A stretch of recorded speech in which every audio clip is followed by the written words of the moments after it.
Hang on.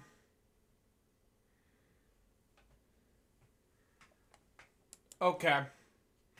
I got it now. Whew.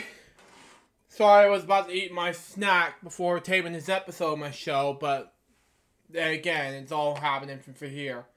But anyways, let's begin indeed. Hello people. This is LukeJ62895 speaking. Welcome to 176 and the final episode of the free episode of Friday's LukeJ62895. And today, we're not only going to look at Elton John's earns 40th top 40 for Diamonds, because it's Thanksgiving. We're doing a Thanksgiving episode of the show. So we're not only going to do a Thanksgiving episode of the show, we're celebrating Elton John's news report, you know? I'm just saying. Brian, if you're watching this, this is for you. Anyways, let's read it together, shall we? Elton John earns 40th top 40 album with Diamonds by Keith Caulfield, whoever the pronunciation was. Elton John attends the Elton John AIDS Foundation's 25th anniversary gala at the capital of St. John the Diamond on November 7th, 2017 in New York. On the latest Billboard 200 albums chart dated November 25th, Taylor Swift, Republican, rocked the top of the charts, debuting its number one with them and 238 million equivalents. Okay. Album units were earned in the week ending November 2016, according to Nielsen Music. Okay. Up that sum, a whooping 216 million were international album sales, the largest sales in the album since 2015, and it's the 10th largest sales week since Nielsen's Music began tracking data in 1991. Okay, the Billboard 200 chart ranks the week's most popular albums based on their overall consumption. The overall unit figures combined per album sales, tracking version albums TNA, and streaming equipment albums SEA. Now let's take a closer look at some actions in the latest Billboard charts. Okay. Elton John, Diamonds, number 23. Okay. Elton John is noticed his number 40 top 40 charting album arrivals in the latest greatest hits collections Diamonds to set that was John's 48th charting overall. And the number 23 with 18,000 units, 12,000 for international album sales. Okay. Among all artists with the most top 40 albums, John ties new Young for the 7 most ahead of them. Frank Sinatra, 56 top 40 albums. Okay. Elvis Presley, 54. Barbara Streisand, 51. Bob Dylan, 47. The Rolling Stones, 46, which I like, yeah. And the Beatles, yeah, 41. Diamond's John's 6th greatest hits album to reach the Billboard 200.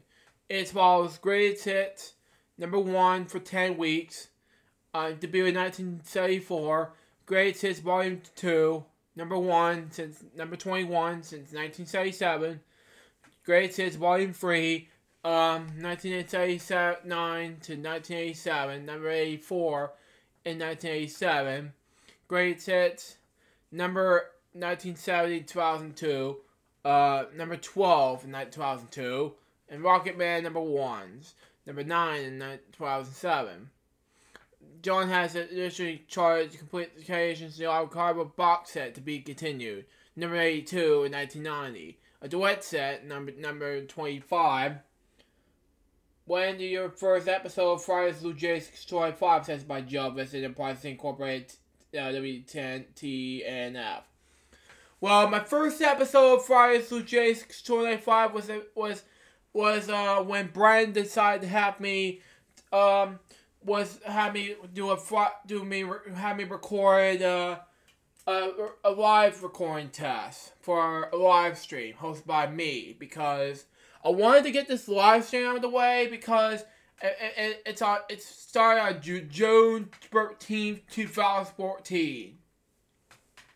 Now I think I hosted this show for about 3 years now, and this show was a success, you know, and it took me so long, and yeah, I just want to let you know that Joe is, if you're watching this, just so you know. Anyways, about a collection titled Love Songs number 24 in 1996, a live hits album, One Night Only, the greatest hits number 65 in 2000, okay? Walk the Moon, What If Nothing, number 40, Walks the Band, new album, What If Nothing, okay?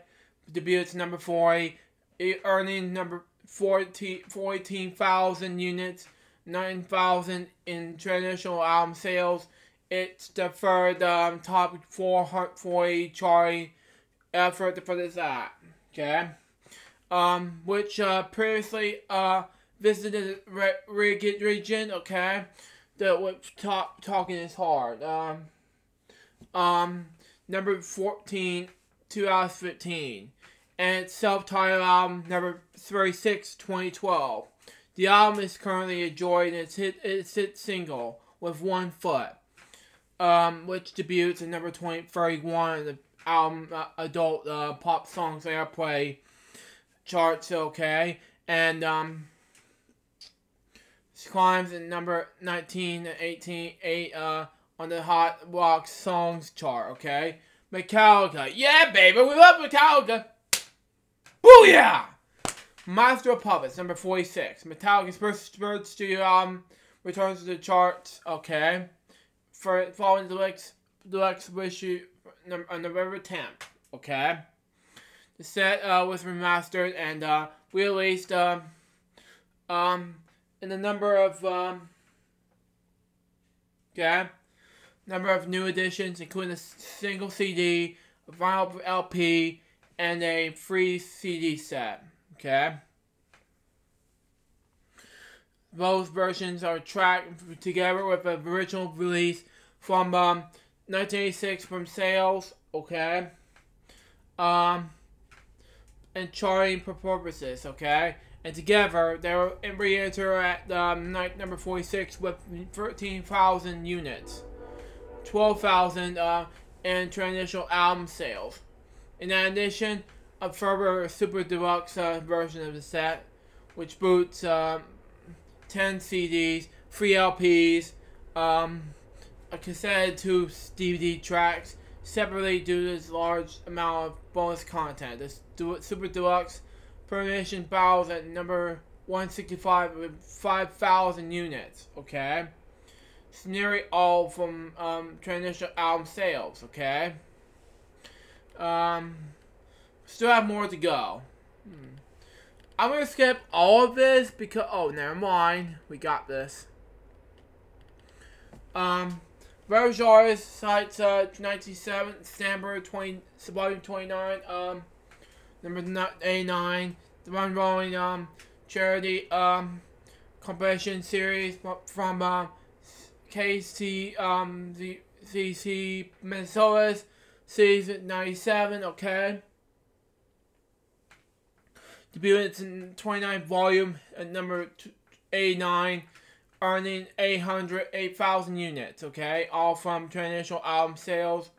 The set features live tunes recorded at this radio station by the likes of James Blunt, Fit to the Tantrums, and A. Grammer. and the album was exclusively available for purchase through the radio's station's website and at the Minnesota's area Target stores.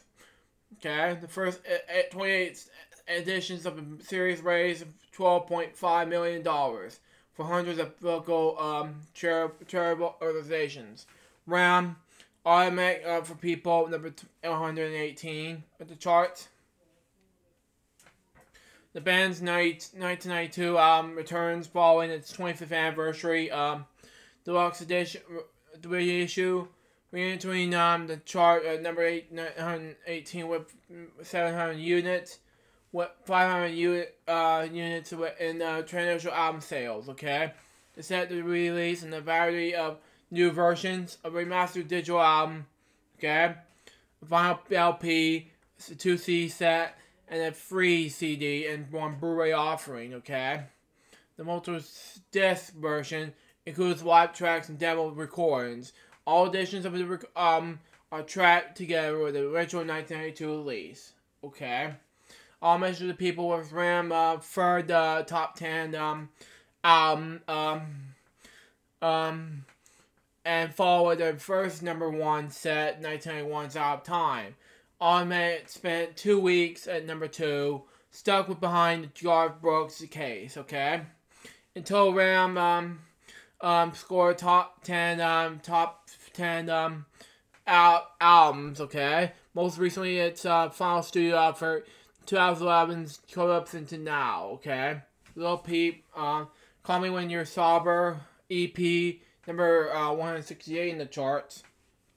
The Way Out artist who died on November 15th debuts on the charts when his first album, Call Me When You're Sober, EP. It battles on the list for 500 units with up to 58% and 1,000 in traditional albums. Okay.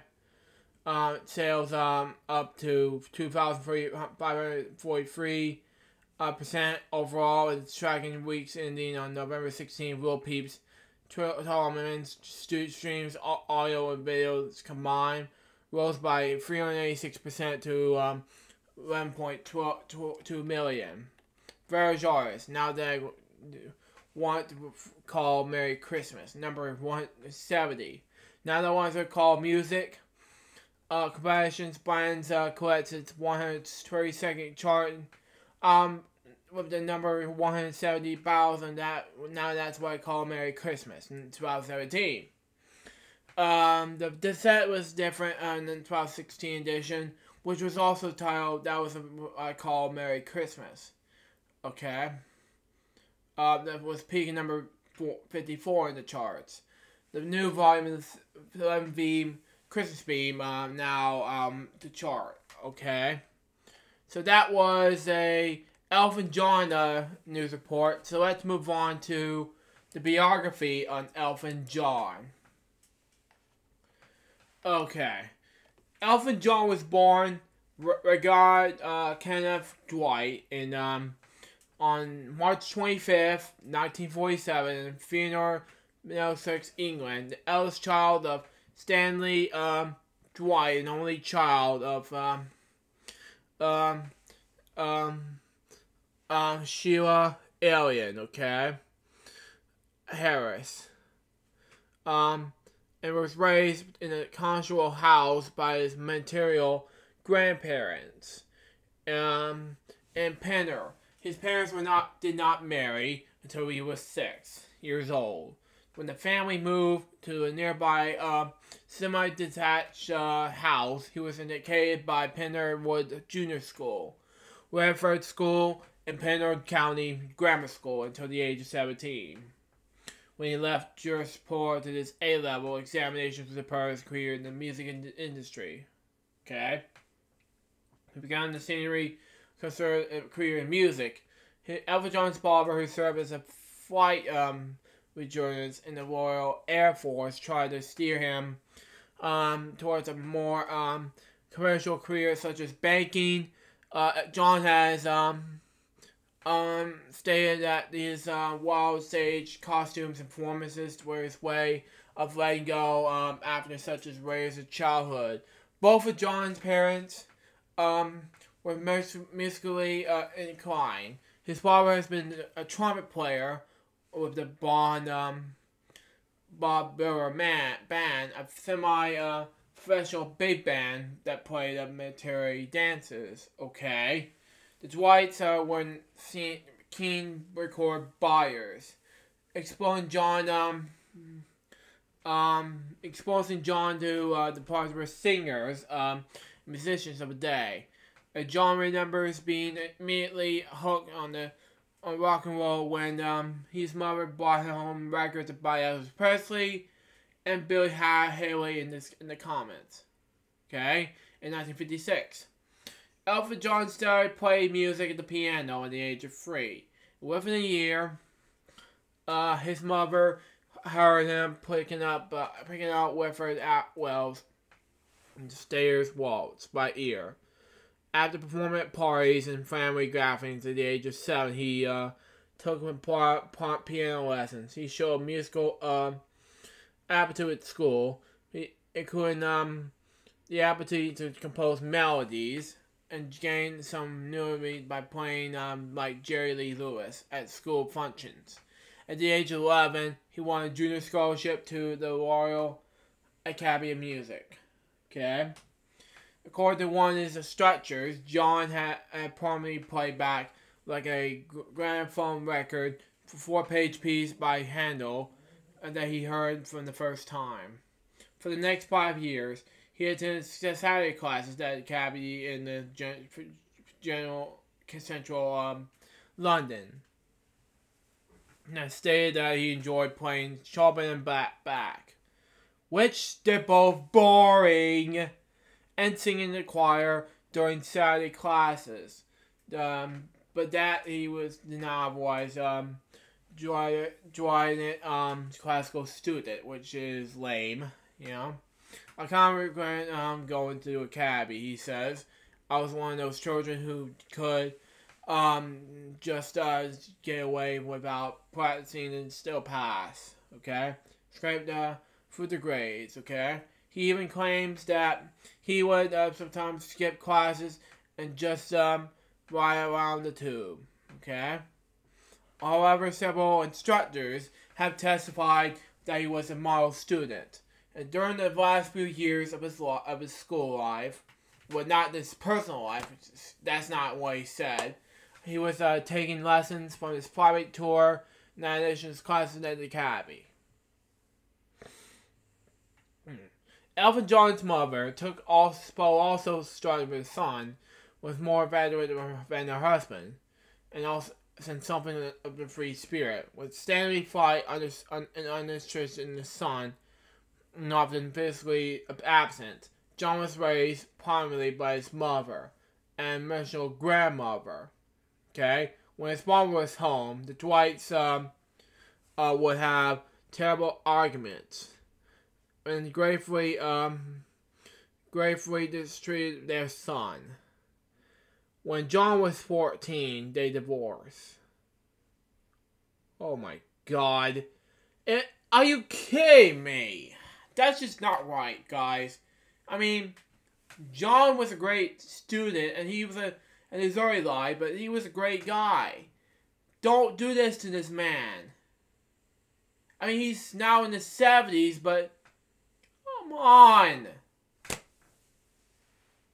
His mother then married a local pot painter, Fred Fairbrother. Get a life. A caring and supposed stepfather, whom John eventually returned to as Durrell, sorry, whatever the pronunciation was. His first name in reverse.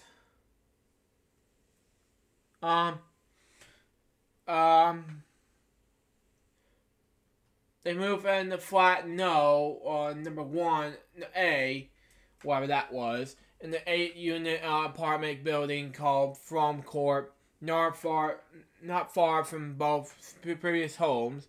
It was there that John wrote the songs that launched his career as a rock star. Thank God it was over. He lived over the age of 4 hours to be in the American Top 40, which I said earlier in this episode. Pop piano is the sad songwriter. This is his piano that it was his first hit single, Your Song. That was a 1910 piano on which Elton did compose as part of his 5 albums. So, he did play piano before. So this is what happens when this happens to be this far away. Yeah, just saying. Pop piano is the staff songwriter. There we go. At the age of 15, when the help of his mother and stepfather, regarding Dwight became a weekend pianist at Minerva Pub. Okay? Northwood Hills Hotel, playing Thursday to Sunday nights. Known as Reggie. Simply known as Reggie. He plays a range of popular standards, including songs by Jim Reeves and Ray Charles, okay? As well as songs he had written himself. It was a short-lived group called the Coribs, around out his time. In 1962, Dwight and his friends formed a band called Buscoli. I'll get back to Buscoli after this biography, but I'll get to the new tab after this. By day, he ran errands for the music publishing company. He divided his nights before solo gigs at his London hotel bar and working with Buscology. But in the mid-60s, Buscology was backing tour American soul and R&B musicians like the Hosey Brothers. I'm not one of these soul and R&B guys, but I'm a heavy metal dude. Sorry. But, yeah. Major Lance and Paula Bell. I love Paula Bell. She's awesome. And the Bluebellies. Okay. In 1966, the band became musician Long John Barry. Okay. Long John. Okay, whatever. Supporting band. It played 16 times in the Marquee Club. Okay.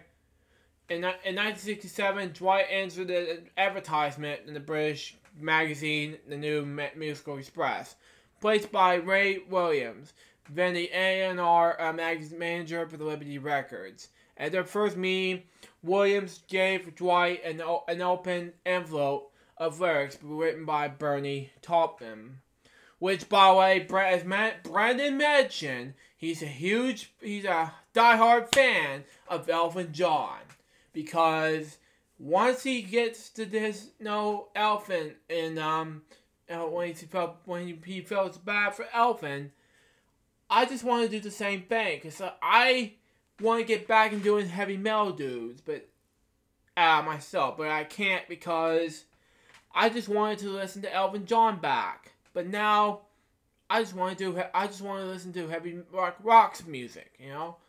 Just saying, you know? Whoever answered the same ad. Dwight wrote the music for the lyrics, and then mailed to Taupman. Began a partnership to still continue, okay? When the first two meet in 1967, they recorded what they become his first Elton John Bernie Taupman song, Scarecrow. 6 months later, Dwight was going by the name Elton John. In homage to two members of the biography, saxophonist Elvin Dean and vocalist Long John Barney.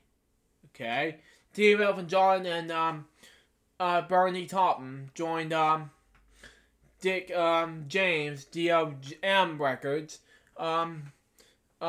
at Stab Songwriters in 1968, and over this next 2 years wrote material for various artists, among them Roger Cook and Lulu.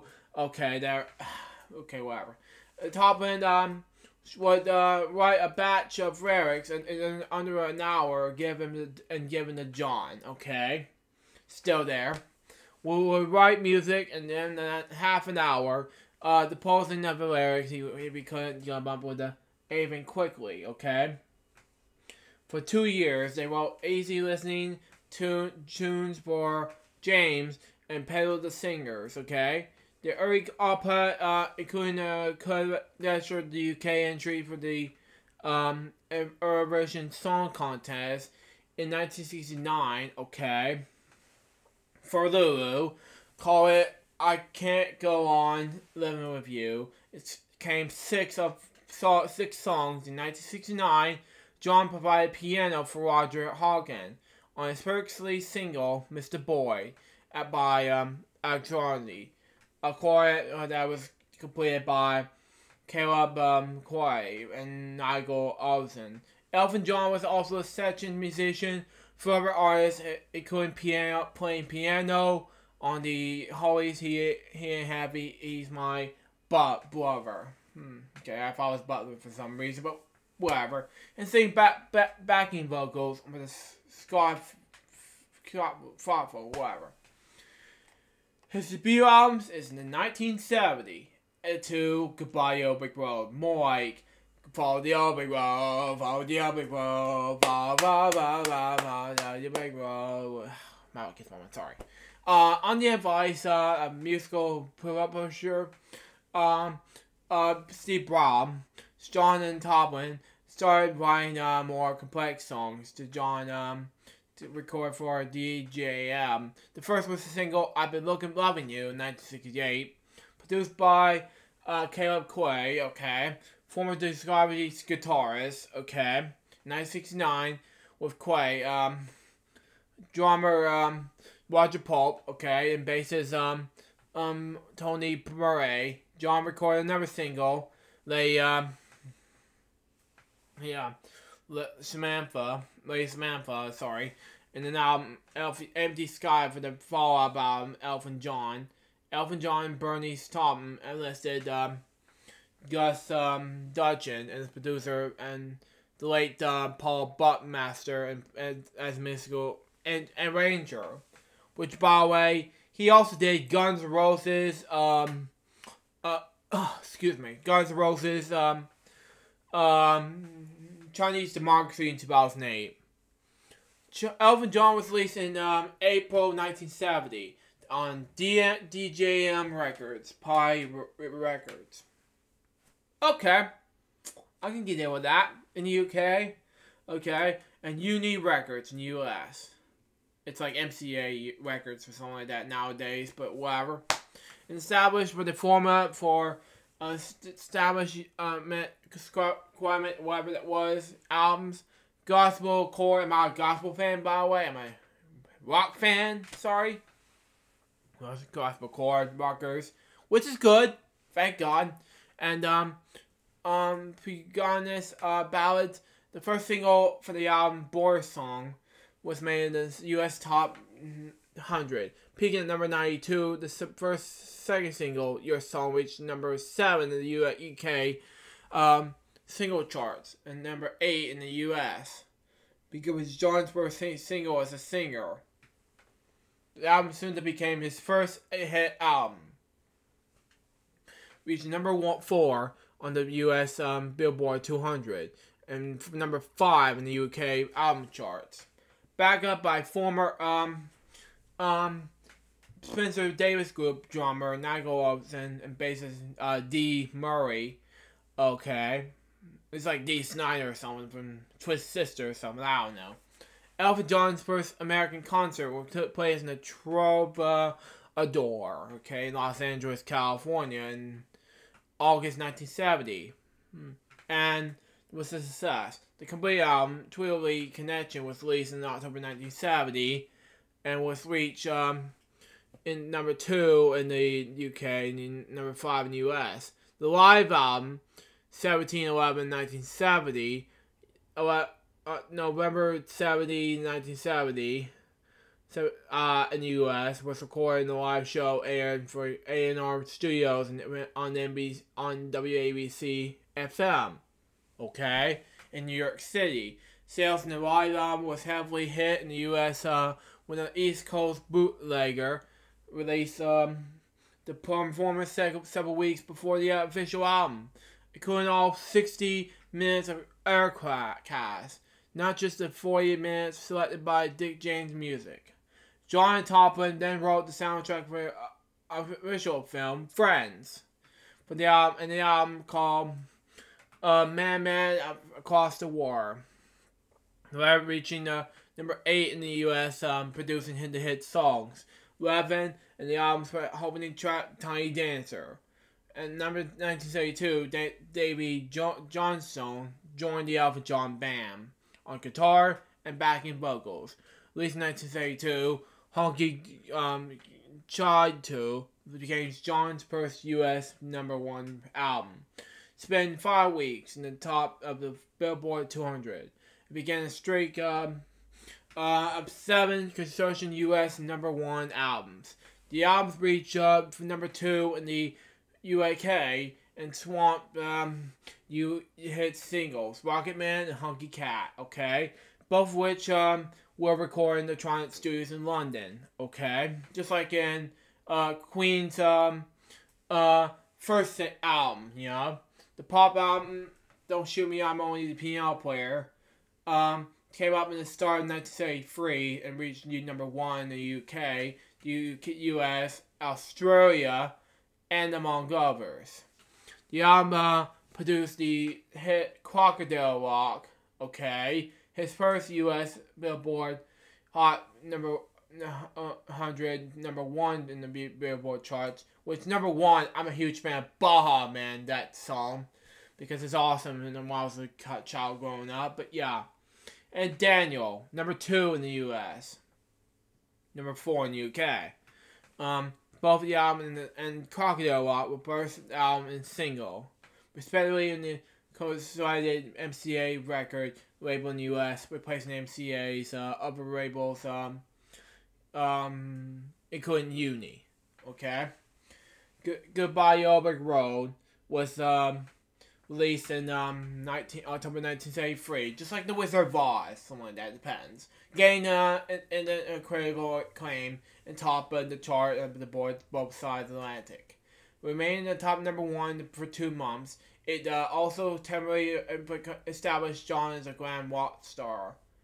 It chained the U.S. #1 chart, spanning the Jets, along with the other hits Goodbye Yellow Road, Candle in the Wind, Saturday Night's Alright for Flying, and Funeral for the Friend, Love Lies Being.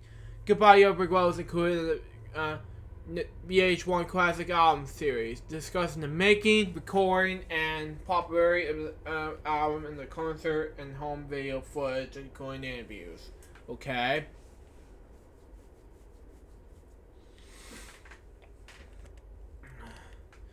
The Rocket Record Company to 21 and 23.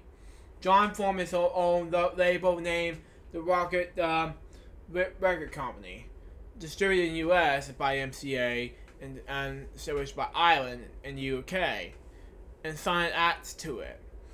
Normally, Neil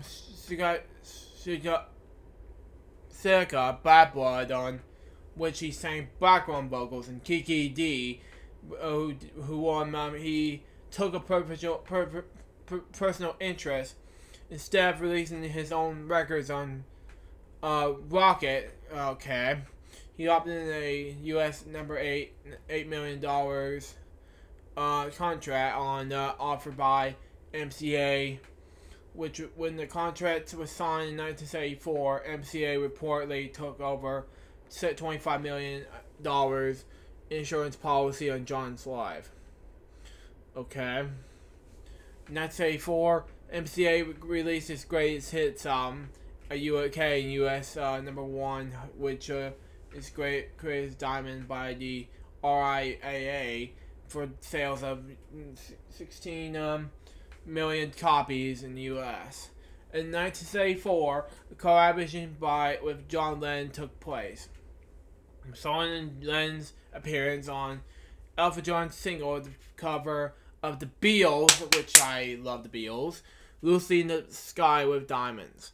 But Elton John, I like both, to be honest, just so you know. The B-side of which was Len's Only One Day at the Time, okay? In return, John was featured on Whatever You Turn It Through the Night on Len's Wall and Bridges album. Later that year, in what would become Len's last major live performance.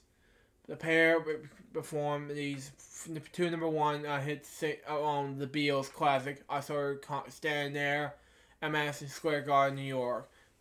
Len made the rare stage appearance with John and his band to keep the promise he made to appear on stage with him if Whatever Gets You Through the Night became the U.S. #1 single. Caribou was not released in 1974, becoming John's third #1 in the UK and topping the charts in the US, Canada, and the US and Australia. Reportedly recorded in 2 weeks, become live appearances. It featured "The Bitch Is Back" and the Australia "Don't Let the Sun Go Down on Me." Step Into Christmas, one of Brandon's favorites. Brandon, if you watch this, for you, was released as a standalone single in November 1973, and appears in the album's 1985 remaster reissued. Pete Toneshed of The Who asked John to play a character called Local Lad in the film of rock opera Tommy. Okay, and to perform the song Pinball Wizard, drawn on power chords. John's version was recorded and used on the movie release in 1975, and the single came out in 1976, 1975 in the US. The song charted #7 UK. Okay. Bailey subsequently released a Captain Fantastic Pinwheel Machine, featuring an illustration of John in this movie, Greek guys, something like that. The 1975 biography album, Captain Fantastic and the Brown Dirt Cowboy, debuted at #1 in the US, the first album ever to do so, and stayed in the top for the 7 weeks. Elton John revealed his previously personality on the album was that with Topman's lyrics describing the early days of struggling songwriters and musicians in London. The lyrics in Climbing Foes booklets in Elton John's life. The album released single at the end of Elton John Bam. And then Happy and overworked the Smiths over Elton and Murray. Okay, 2 people who have contributed most of the band's signature sound, who have helped build this live following since the beginning.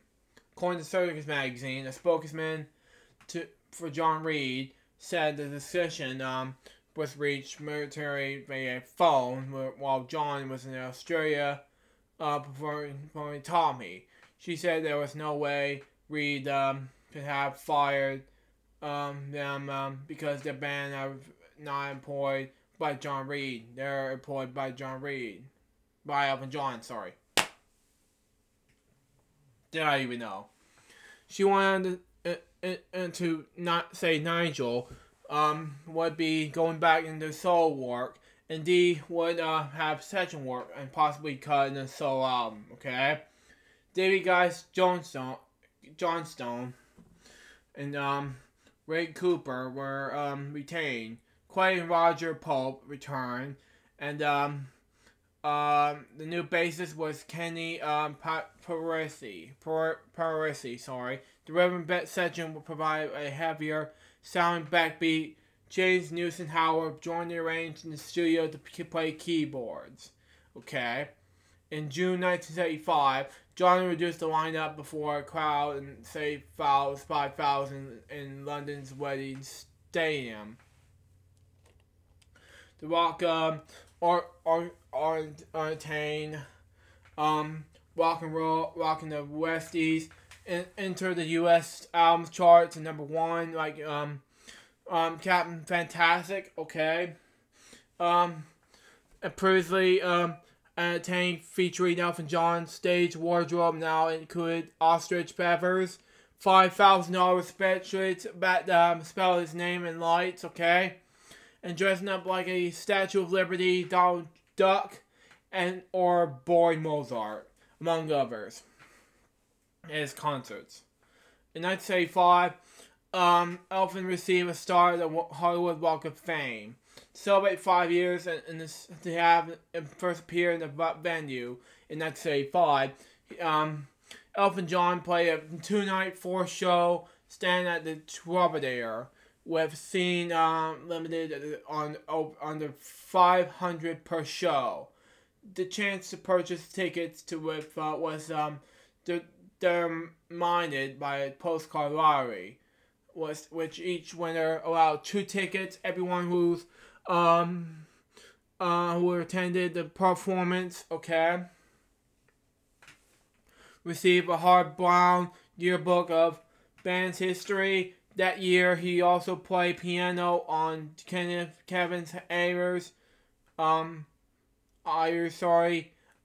Sweet Deceiver, and was among the first and few white artists to appear in the black music series Soul Train on American television.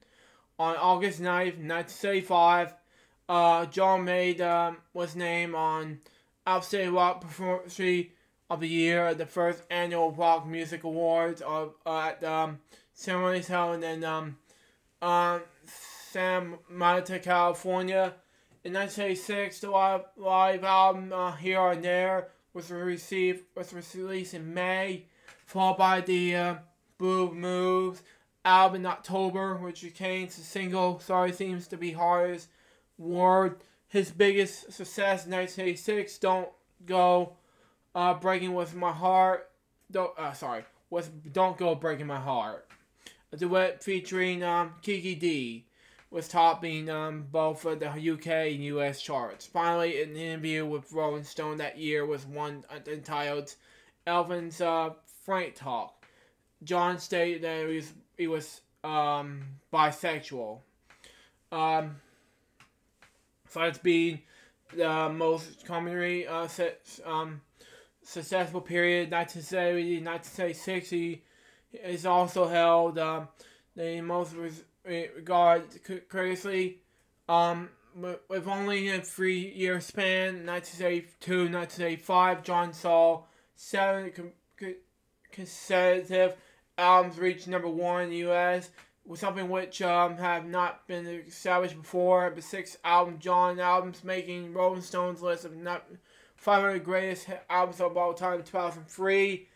All are formed to be performed with Goodbye Yellow Brick Road ranking high at number 91.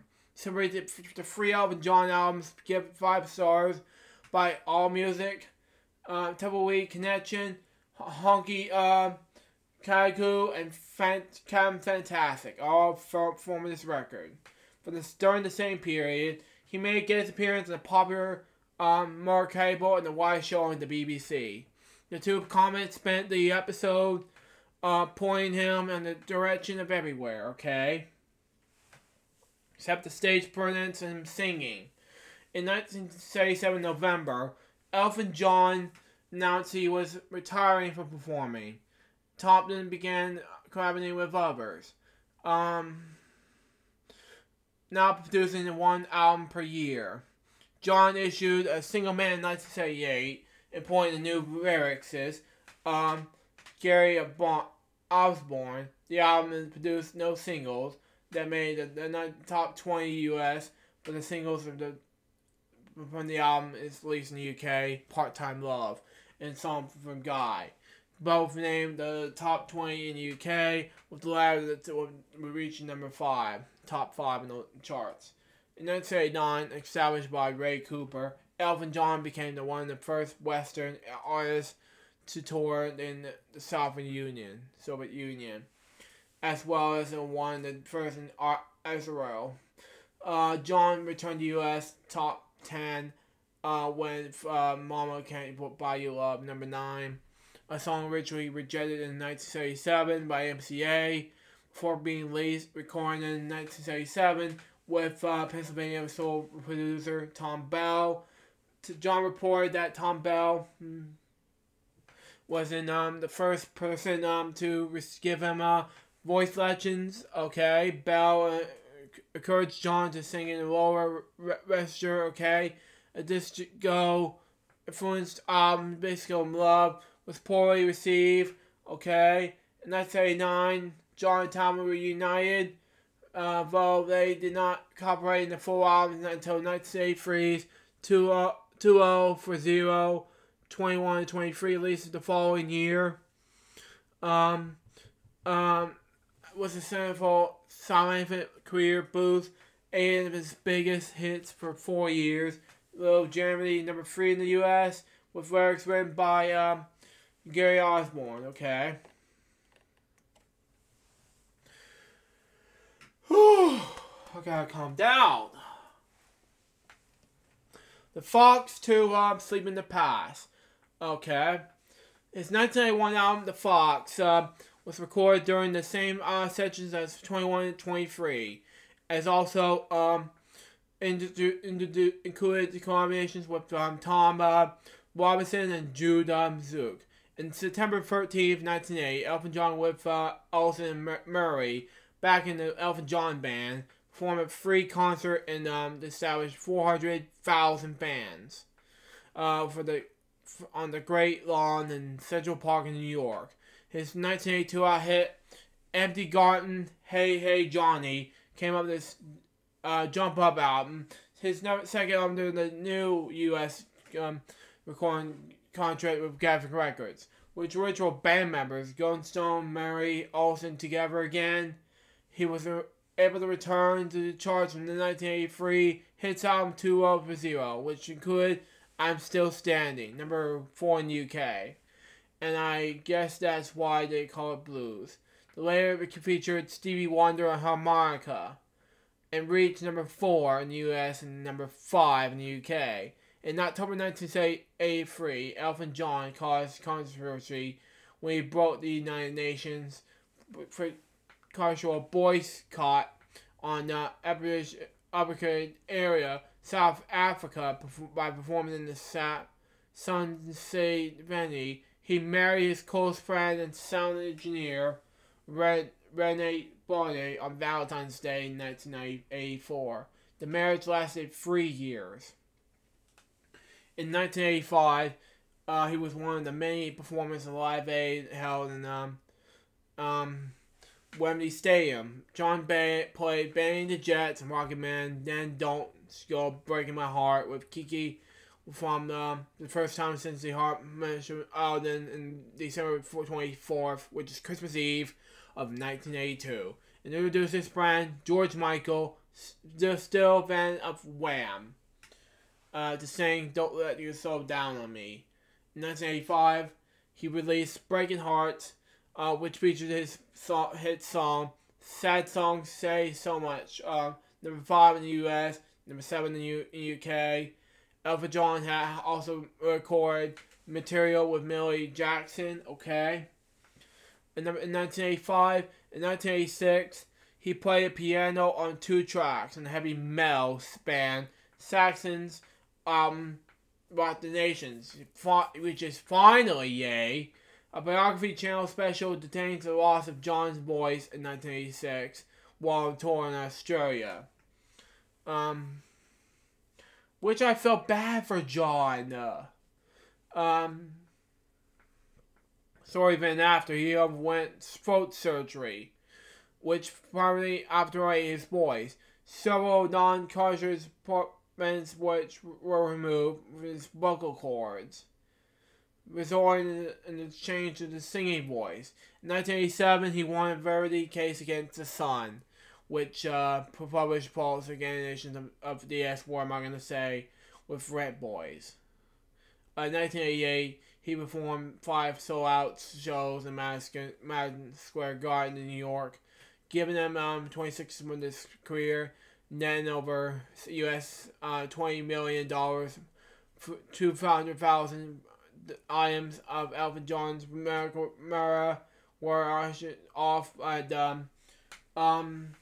Sherbays in London. He plays other hits throughout the 1960s, including Nigga, which features in the music video directed by Ken Russell, number 3 in the UK, number 7 in the US in 1986, a live orchestral version of Candle in the Wind, number 6 in the US, and I Don't Want to Go On You Like That, number 2 in the US in 1988. His highest charting single was a collaboration of Donnie Warwick, Grey Nights, which I like, and Stevie Wonder on That's What Friends Are For, which reached number 1 in the US in 1985. Credits Donnie and Friends. Song rates for AIDS research. Okay. His albums continue to sell, but it's both released in the latter half of the 80s. Red Just Strikes Back, number 16 in 1988, placing in the top 20 in the US. Okay. Certifies and To Ally. In 1990, he received his first solo UK number 1 hit single, Scarface, coupled with Human Hands. Okay. The Conspiracy Years album, Simply in the Past. It stayed up to the top spot for 6 weeks. The following year, John's Basquiat won the Grammy Best Instrumental, okay? And guest concert appearances on Wembley Stadium. He made appearance on John Michael's cover on Just Don't Let This Sun Down on Me, something like that. He made a cover. Never mind. Don't Let the Sound Go Down on Me. Yeah, it was released as a single and topped the charts in both the US, UK, and US. In the 1991 Brits Awards in London, Elton John won the award for Best British Male. In 1992, he released the US number 8 album, The One, featuring the hit song, The One. He also released Runaway Train, which is my favorite. The duet is released his longtime friend Eric Clapton, okay, in whom he plays Clapton's World Tour. John Clapton then signed a music publishing deal with Warner Capitol Music, okay, for established $39 million for over 12 years, giving them a largest cash advance in music publishing history. In April 1992, John appeared as a Freddie Mercury tribute concert in Wembley Stadium, performing Show Must Go On with the main Queen members, and Bohemian Rhapsody with Axl Rose of Guns N' Roses and Queen. So, Axl Rose also did AC/DC. He then did so this is what the band rocked her bus for filling in Brian Johnson, just to let you know. And in September, John performed The One on the 1992 MTV Video Music Awards, and closed the ceremony performance performing November Rain with Guns N' Roses. So Elton did November Rain performing Guns N' Roses. So Slash, Duff, Matt, and Axl, and everything else, like Gibby, for example, and not Izzy for the one thing, and nor Steven Adler. I just wanted to make sure how much time for this.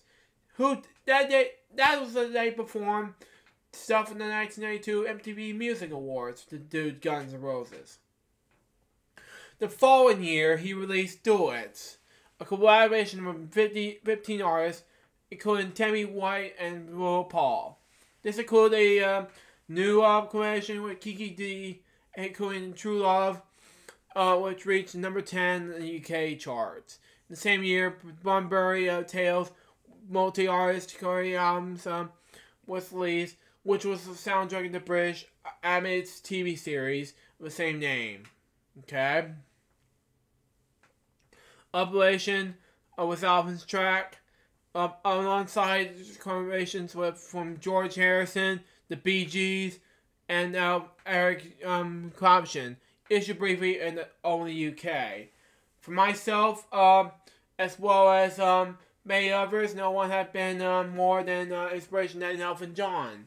We then talk when we talk with the great those like Jimmy Page and Robert Plant, John Lennon and Paul McCartney, Mick Jagger and Keith Richards. I'd like to thank Elton John and Bernie Taupin also tonight.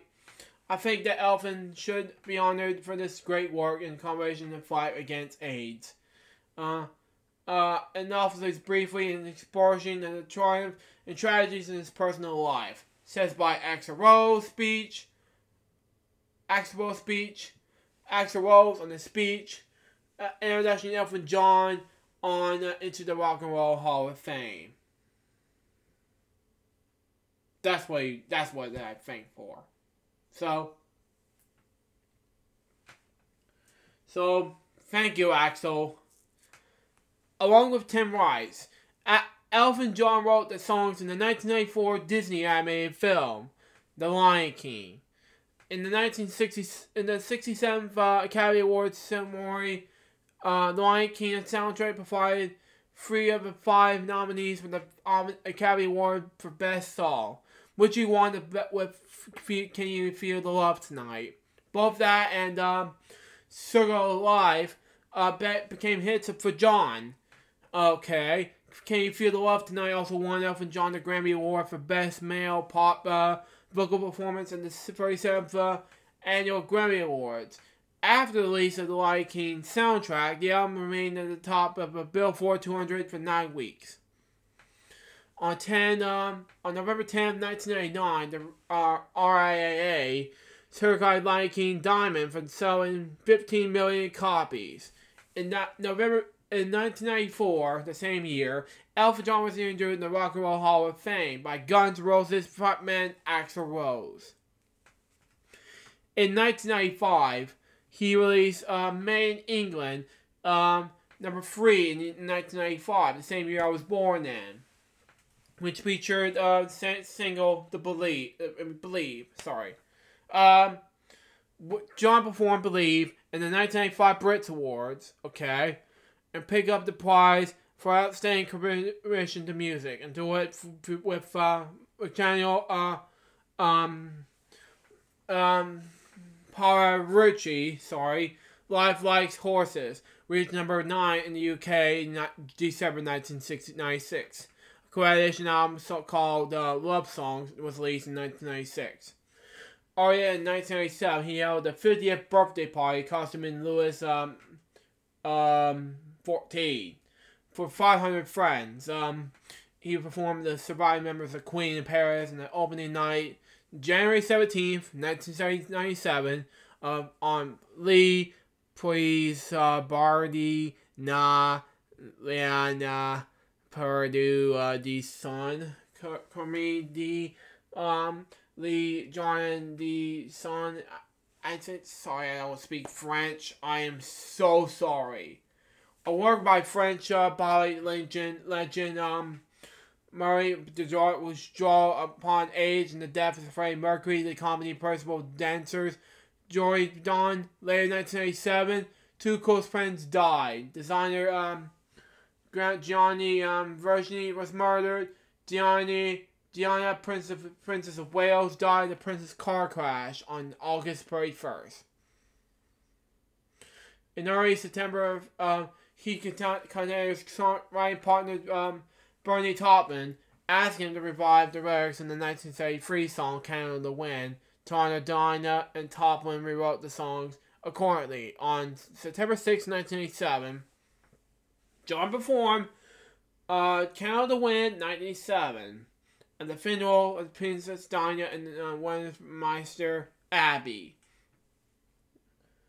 Hi, Luke, says by Emily. Hey, Emily, how you doing? the song became the fastest and biggest selling single of all time, eventually selling over 33 million copies worldwide. The best selling single in the UK charts, okay? History. The best selling single in Billboard history, okay? Let me check. The best single, best selling single in, okay. And the only single ever scoring diamond in the US, okay? And the single sold over 111 million copies in the US. Guinness World Records in 2009 states the song is the biggest single selling single in the UK, US and US singles in the beginning of the 1950s. Okay, having a trillion worldwide sales in 1933 million copies. Okay, the song proceed of an astronomy 55 million pounds. Wow. Were donated to Diana's charities via the Diana's Princess of Wales Memorial Fund. It won Elton John the Grammy Award for Best Male Pop Vocal Performance in the 40th Annual Grammy Awards in 1988. Something About the Way That You Welcome Tonight was released as a double A side. Elton John publicly performed Canada Win in 1997 only once at Diana's funeral. Vowed never to perform it again unless it's asked by Diana's son. Okay. Okay. On September 15th, 1997, John appeared in the Music for Monsterant Carey concert for Royal Albert Hall, London, performing your song. Don't let the sound go down on me. Look like all horses solo before finishing with Hey Jude alongside with fellow English artists Paul McCarthy, Eric Copman, Phil Collins, Mark Carpenter, and Sting. In 1997 November, okay, John let me see here.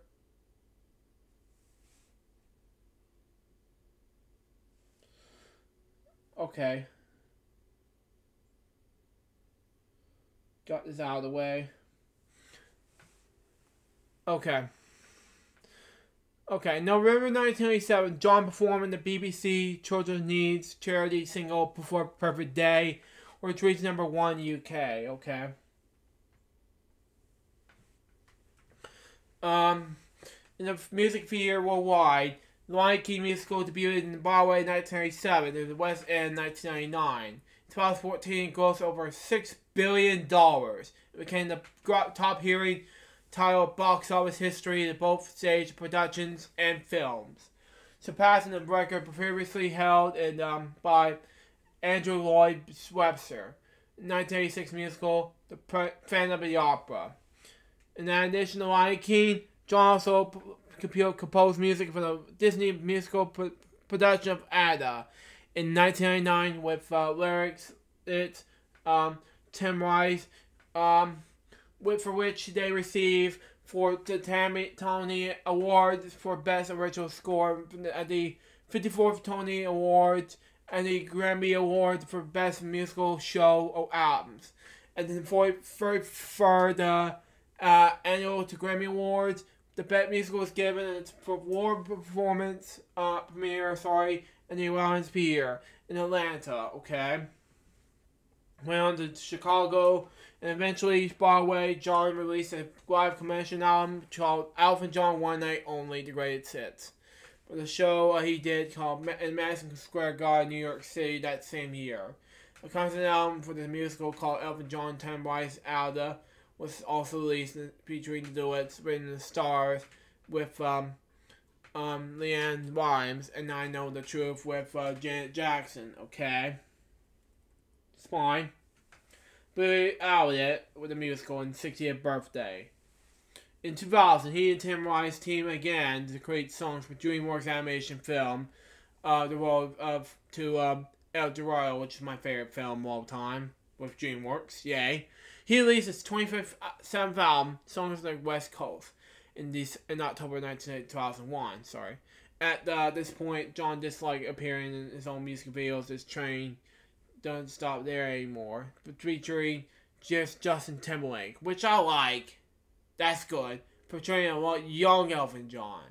It's good, but I disagree with Elton John, which is good. And I Want Love, which I think is good. Featuring Robert Downey Jr. lip-syncing the song, okay? And the 2001 Grammy Awards, Elton performed Sand with Eminem, which is good. 1 month after the September 11th attacks, Elton John appeared at the concert for New York City, performing I Want Love, and as well as Your Song to Do It with Billy Joel. In August 2003, he scored his fifth UK #1 single with When Are You Ready for Love, topped the charts, okay? Return to the musical Fear. John composed music with West End performance of Billy Elliot, this musical, in 2005 with playwright Lee Hall. Opening the strong reviews, the strong won 4 Gordon's Albert Awards, okay? Including Best New Musical, the 11th longest running musical for West End in history, okay? Yeah, rest in peace, Malcolm Young. Yeah. Says by TTV, A.B. bought the SF, visits arts, movies, and shows. Yeah, I agree. Let me check OBS and see if you hear this. Yeah, you can hear this if you want. Yeah. I agree, because this show, when I was supposed to be making, these 3 episodes are dedicated to Malcolm. Just to let you know, from AC/DC. But yeah. But anyways, moving on. Open the strong reviews. The song won over 4 ranks over the awards, including Best Musical, the 11th longest running musical run West history. Okay, that's fine. The longest London profession ran from through April 2016, after 4,566 performances. Billy Elliot has been seen as of December 5th, 2015 by over 5.25 million people in London and nearly 11 million people worldwide, okay? Still. On Broadway, in Sydney, Melbourne, Chicago, Toronto, Seoul, and the Netherlands, and Brazil, etc. Has grossed over $800 million worldwide, and is the winner of a Fear Awards internationally. His only theatrical project was Bernie Taupin is Lestat the Musical, based on his Annie Rice vampire novels. Okay, however, it's received harsh reviews from critics, and it closed in May 2006 after 39 performances. Elton featured on rappers Tupac Shakar's performing a single Gaio Cosmo, which topped in the UK charts in 2005 in July.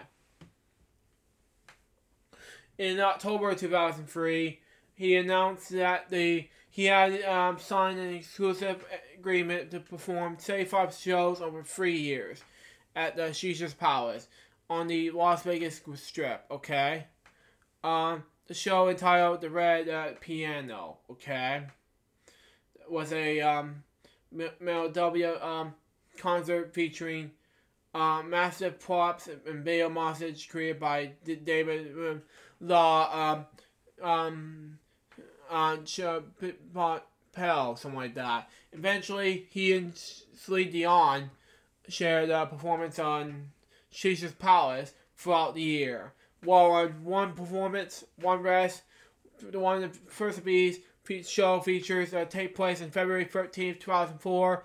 In February 2006, Elton and Dion sang together in the Vinci to raise money for Hogs Entertainment Incorporated workers affected by 2005 hurricanes. May God bless Malcolm Young. Yeah, I agree. Yeah. Performing sorry seems to be the hardest word. And Saturday night alright for fine. Elton John was named a Disney legend for his combinations with Disney films and theatrical works on October 9, 2006 by the Walt Disney Company. In 2006, he told Rolling Stone that he plans in the next record to be the R&B and hip-hop genre, which is boring. I want to work with Pharrell Williams, Timbaland, Snoop Lion, Kanye West, Eminem, and just see what happens, says by Elton. Okay.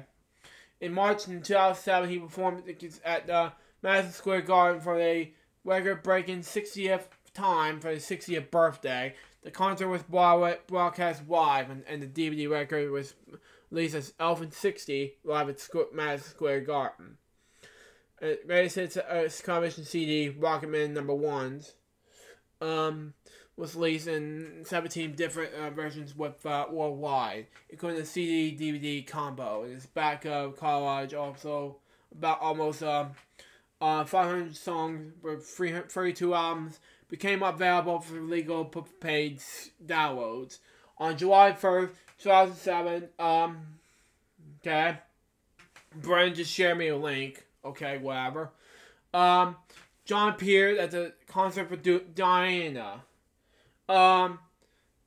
Brennan, you're gonna miss parts of Elton John, if you're watching this, buddy. Just let you know.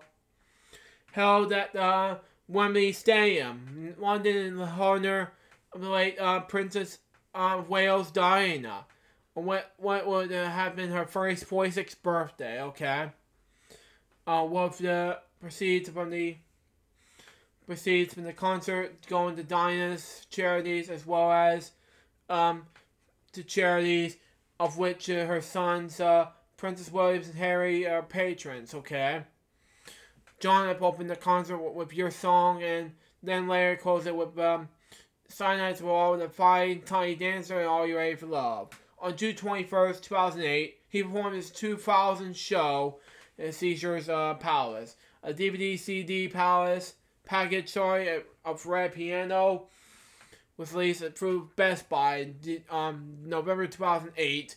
A 2-year global tour was sandwiched between coming to Las Vegas, Nevada. Some of the venues were new to John. So the Red Piano tour closed in Vegas in April 2009. And then in Las Vegas, something like that, in April 2009. In the September 2008 interview with GQ magazine, John said, "I'm going to the road again with Billy Joel again next year." Recording the face-to-face, the singer's series of concerts featuring both musicians. The tour began in March and will continue at least 2 more years. In 2009, John accepted Jerry Cantrell's invitation to cooperate with his band, Alice in Chains, okay? John played the piano in the song Black Gives Bright Way to Blue, okay? Attributed to the band's late lead singer, Lane Staley, who wrote the title track and closing the song, Black Gives Way to Blue, which was released in September 2009. The first concert that Staley attended was Elton John's. And his mother revealed that he was blown away by it. With Central adding, Elton was a very important musical influence to all of us in varying degrees. And especially to me, my first album was Elton John's Greatest Hits. Okay? Naturally, we were believing my friend's stepfather that Elton was his first concert, okay? And so, what is all really appropriate? So I wrote Elton an email and explained what the musical meant to us, okay? It was a that the song was for Lane, so we sent him a demo, and he sent with the beautiful and a couple of times to smoke cigarettes. Like, holy bleep, this is a killer. Okay. And one of these highlights that you can expect in life, you can luckily get them on once in the while, and that is one. Often revealed that he would become an administrator of Central for quite some time and then couldn't receive the offer. He said, "I was kind of surprised that Alice in Chains would ask me to do anything. I would never thought I could play an Alice in Chains record. When I heard that the song was I really wanted to do it, I liked the fact that it was so beautiful and very simple. They had a great idea what they wanted me to do it on it, and turned out great." Gotta calm down. Okay, this is the last one, and I'll get back to the I'll do Miscellaneous, and I'll get to do one more thing, and that is the albums. 2010 through present. Elton John performed a piano duet with Lady Gaga in the 52nd Annual Grammy Awards. On June 6, 2010, John performed at the fourth when creator Rush Robrock, for reported $1 million fee. 11 days later, and 17 years to the first day after the last previous performance in Israel, he performed at the Ravens Game Stadium. This was specifically because of one of other than rigid cancellations by other performances. Okay. In the fallout, Stannis and Ezra raid on Gaza, Florida in the month before. In this instruction to that concert, Elton John noted he would and other musicians should not cherry backpick or consents in their reference to Elvis Schessel, who would have performed in Israel 2 weeks later after John did, but canceled in the wake of a financial aid, citing as silence. It released the Union on October 19th, 2010. John says his collaborations with American singer-songwriter Simon Leon Russell marks a new chapter of the recording career, saying, "I don't have to make pop records anymore." Okay, he began his new show, The $1 Million Piano, at the Collegium Chester's Palace, Las Vegas, on September 28th, 2011. The John performed shows at the Chester's for the next 3 years. He performed his 3,000th concert on Saturday, October 8th, 2011, Seizures. In 2011, John performed vocals on Stone and the Weir Street with Kate Bush, okay? And for the 50th Ward for Show album. On February 3rd, 2012, John visited Costa Rica for the first time when he performed in the richly built National Stadium. On June 4th, 2012, he performed at Queen's Diamond Jubilee concert,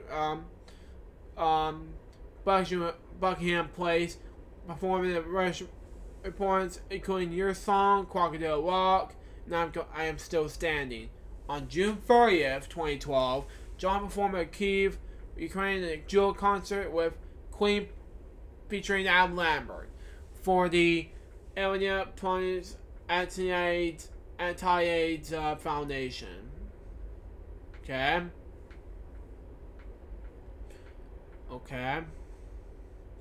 And now containing remixes of songs they recorded in the 1970s called Good Morning in the Night, was released in 2012.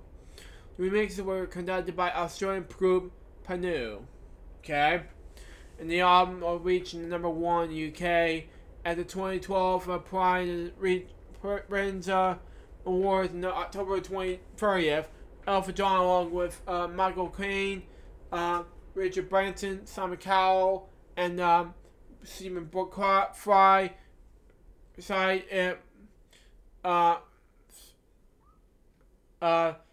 Rudyard Kipling's poem "If," whatever that was, in tribute to the 2012 British Olympic and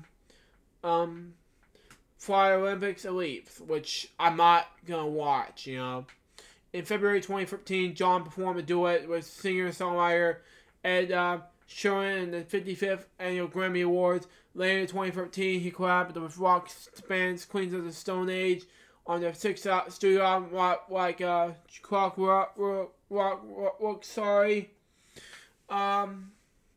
contributed piano vocals in the song Fair Weather Friends. He stated that he was a fan of frontman John Helmy's side project band Crooked Vultures, and have contacted Helmy via phone call, asking if he could perform in the album. On September 2015, John received the first Brits Icon Award for this lasting epoch in UK culture. John Roger Stewart presented him with the award on stage, and the London Parliament before the two performed at the duet a sad song Said So Much, okay? It had been announced on March 2012 that John has completed work on his very first album, The Buying Board. The album was produced by T-Bone to burn it.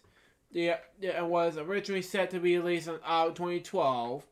The album's release date was pushed back to multiple times, but the release date is September 2013. Releasing number 3 in the UK and number 4 in the US. On October 2015, it was announced Elton John was released his first second album, Wonderful Crazy Night.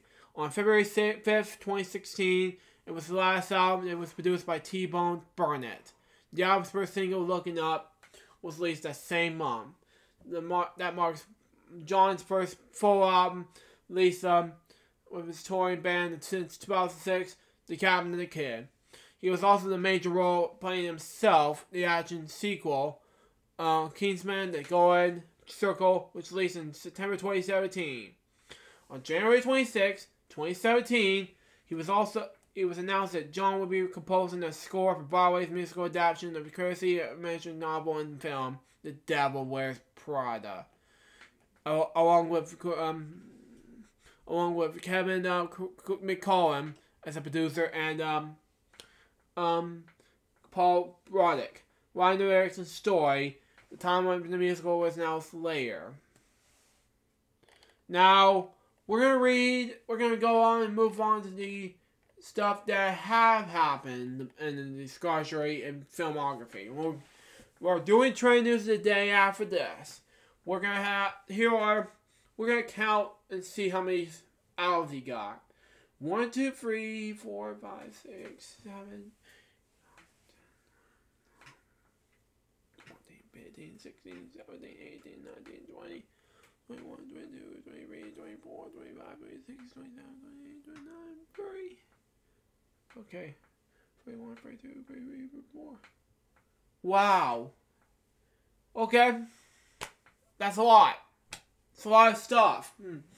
Yes, furry, but the albums have discography right now. He has about 31 in the charts, but, you know, still. That's furry studio albums. Live albums has 4. Compilation albums has 16. EPs has 3. Soundtrack albums has 7. Other albums has 2. Let me check the other albums and see. What? That's it? Okay, that's fine. Let me check one more thing. Let me just read one more thing to you, and we'll do trend news of the day. Hang on one sec. Let me get to the filmography and discography, and we'll do trend news of the day real quick.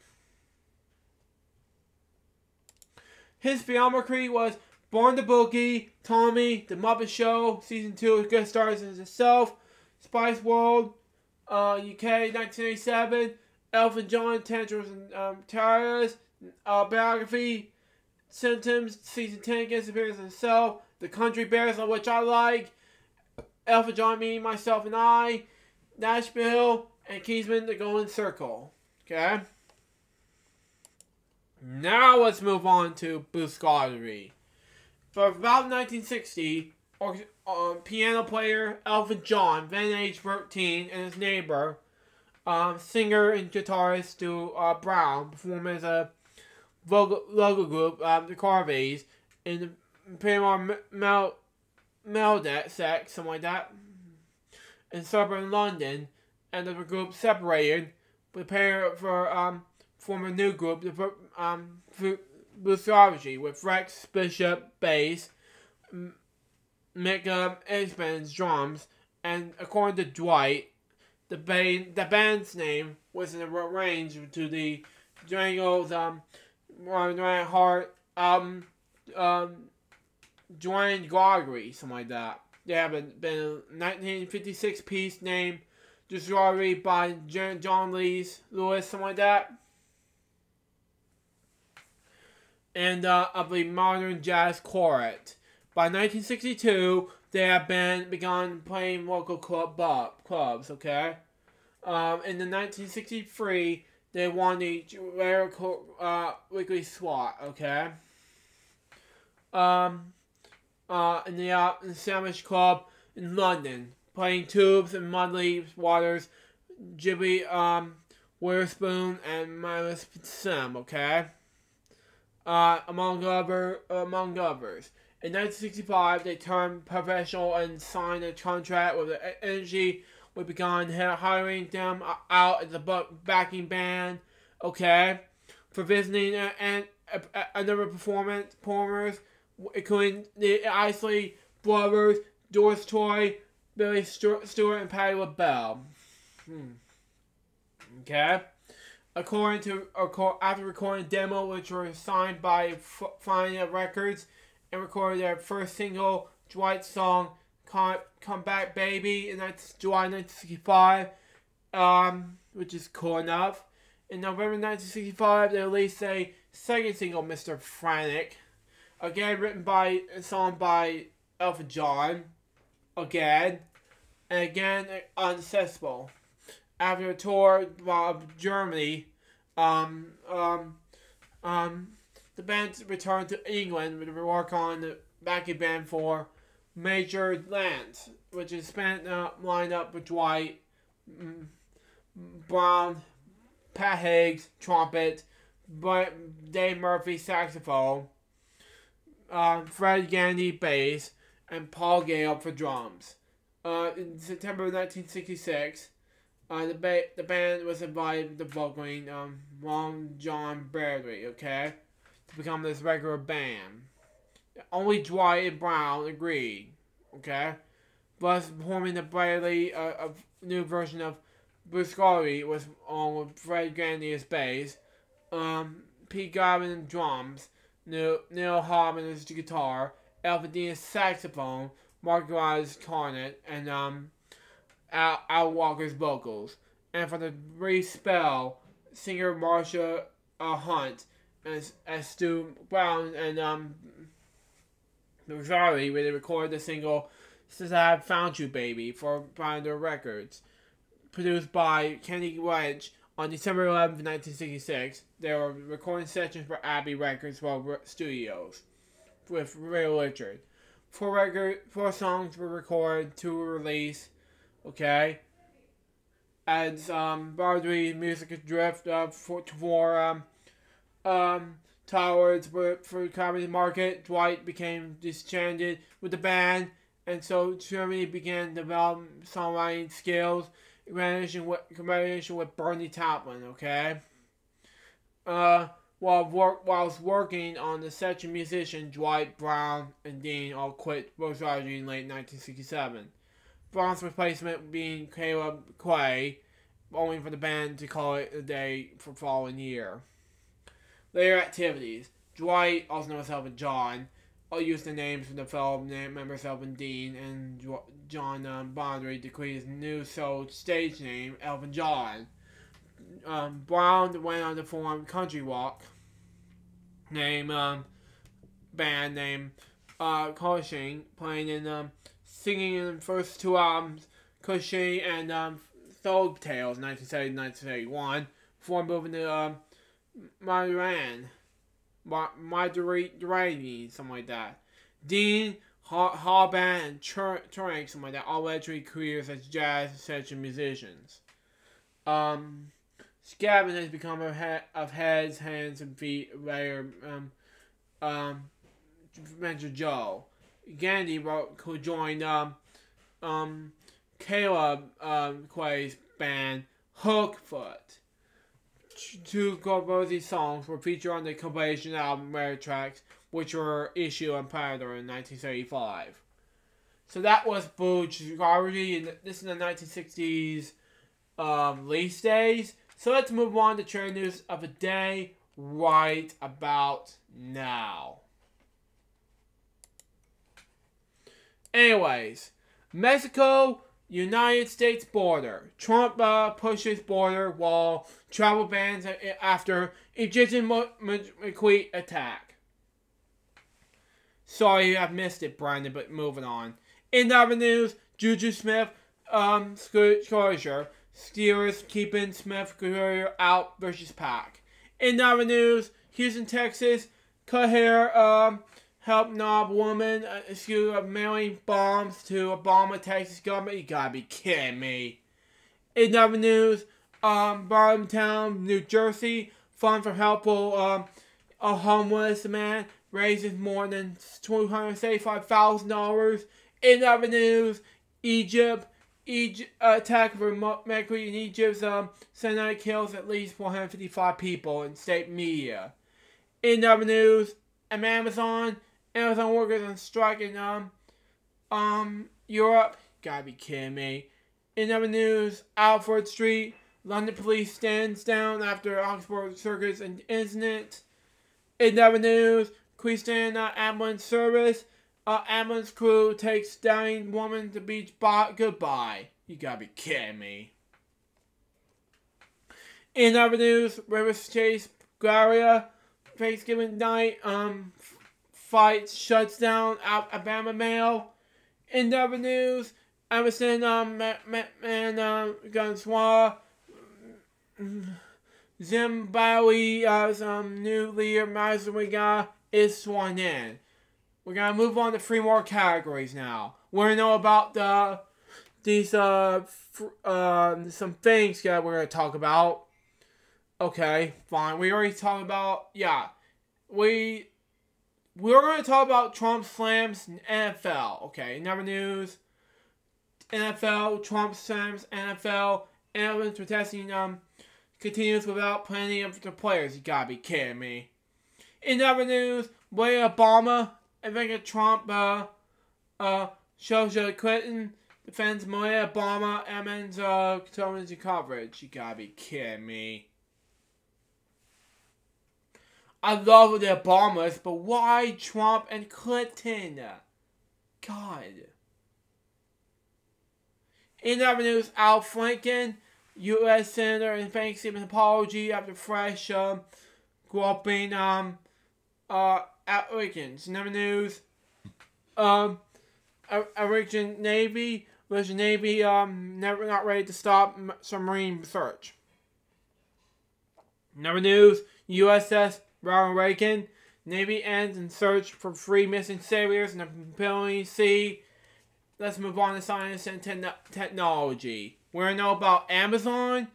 In other news, Apple Incorporated, Apple's Black Friday deals, not a lot of discounts, plenty of gifts, cards.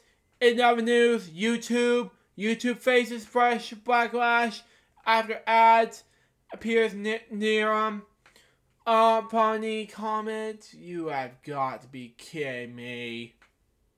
A fresh wave of advertisers suspended commercials on YouTube after ads show up next to the videos that appeared to attract upon these viewers and comments. Well, It's a good thing because I love that anyway.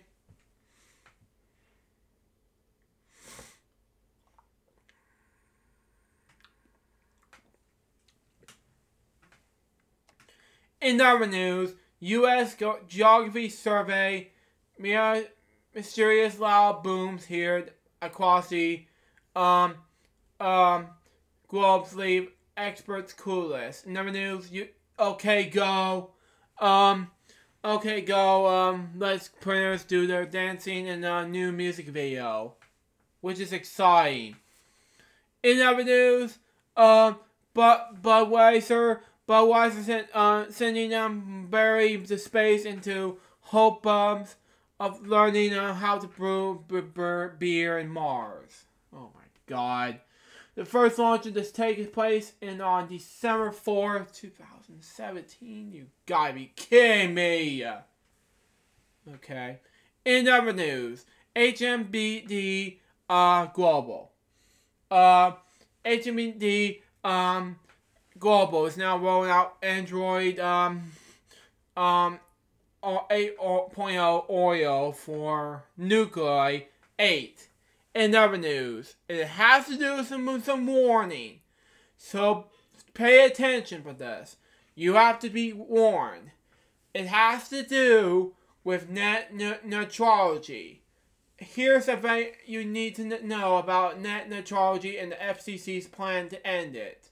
Now, I may have to be confused about this, but I do not want to end net neutrality. Number one, I have a computer with me because I just think that what Donald Trump did is wrong. Because if I do this in any way, that was just not the right decision to make. And two, there won't be any episodes of Friday's LukeJ62895. There won't be any Jeff Craig episodes. There won't be any of these shows at all. Thus, I will have to talk to my mom about this. Anyways, FCC Commissioner Alty Pye proposed a plan that would end net neutrality and could change the internet as we know it. Are you kidding me? Are you kidding me? God! FCC, get a life!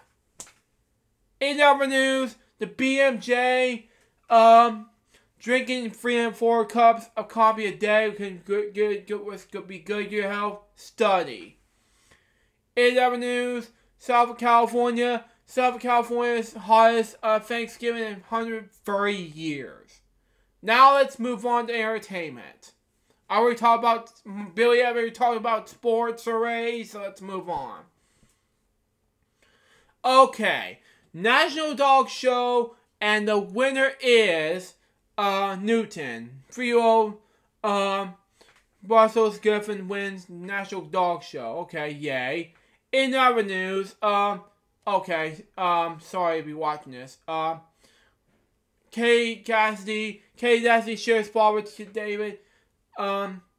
Cassidy's last words. So much wasted time. In other news, Catherine, Duchess of Cambridge. Kate Netherlands shows off tiny baby bump at Royal Rowdy performance. Now, here's something you hate, but I really think it's good. It has to be a good job.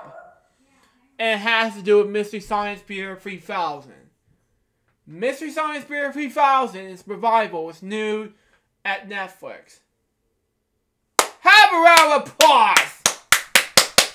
Yay!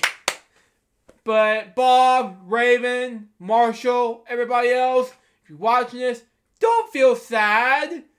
Because I just think when I first hated the show, when I first wanted to watch the show, I just feel like I just really wanted to started to feel like happy instead of like science is not my thing.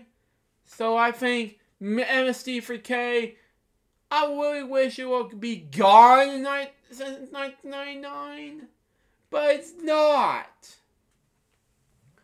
But instead, it was renewed early this year. But okay, fine. The second season of Return will be back in the not too distant future. Thank God. Okay. In other news, Uma Thurman posted a chilling message to Harvey Weston on Instagram for Thanksgiving.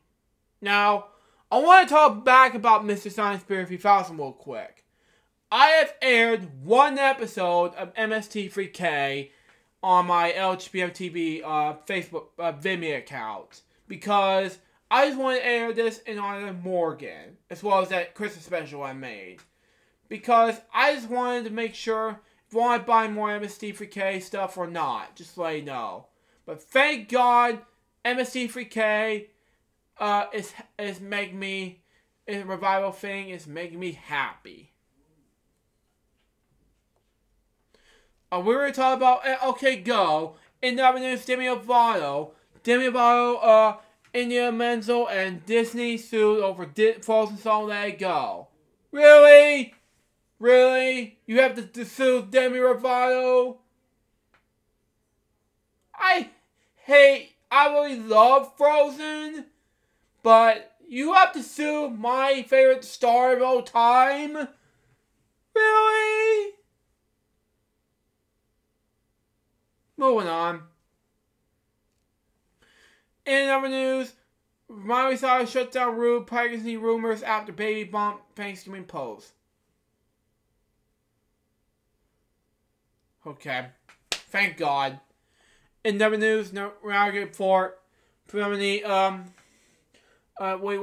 you don't just burn Veggies, young man, found hanging in Jupiter's Negatory Fort. In other news, Dish Network, CBS Niche disagrees, Carrie's Jordan's blackout ends. Well, that's news for the day, and let's get started on the game, shall we?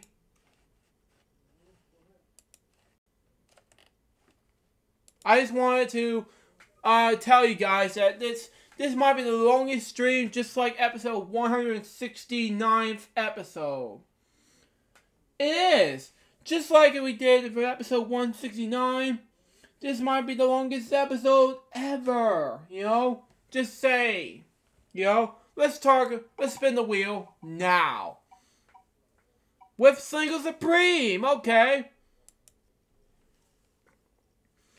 Let's do it now. Because might be the longest episode ever, but, you know, just let you know. Let's play this game. Score 38,362 points with extra spins and mystery chests. Let's start it now.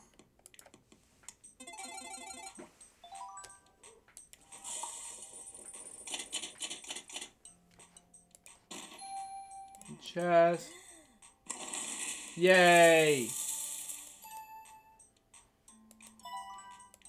It's like Mickey Mouse's style.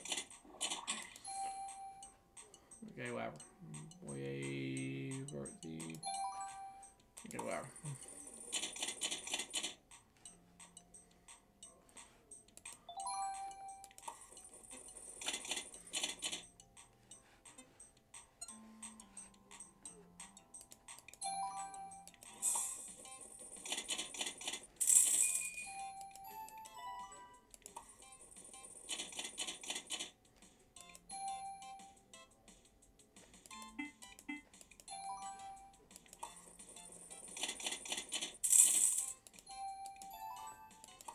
You gotta do this anyway.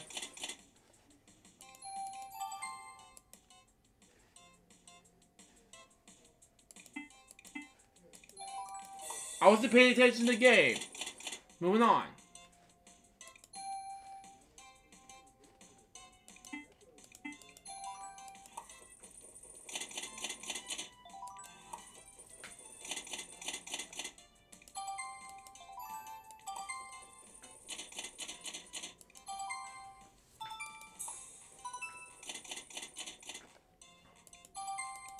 Got one more number left.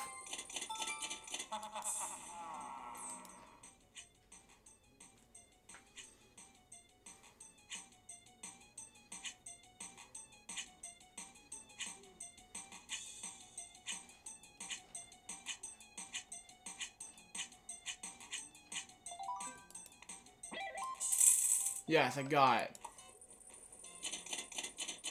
Yes, I got it! With 15 spins! Finally! 94,250 points.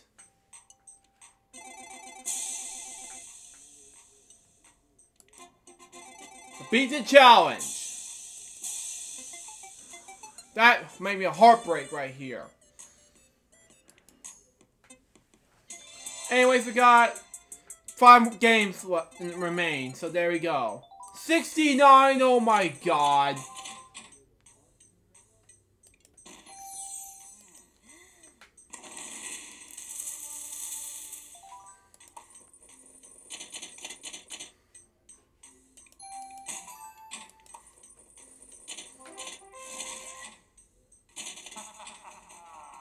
No.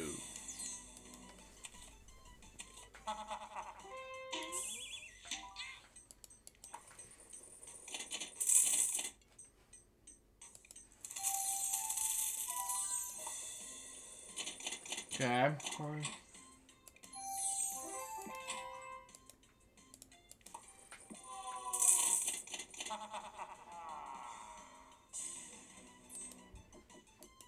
Fuck. There we go.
Got 4 more numbers left.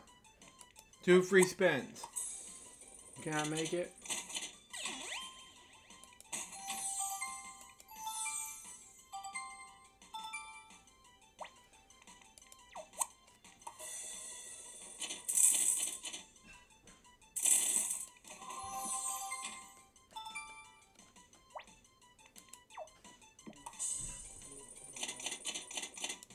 Finally!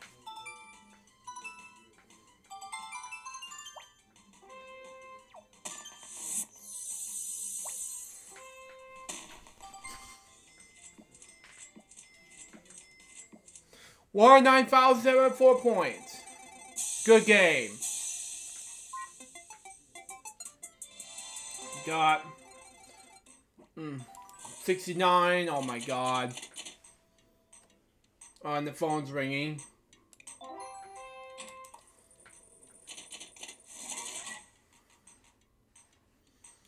Boy, nope. 8, nope. 63. There we go.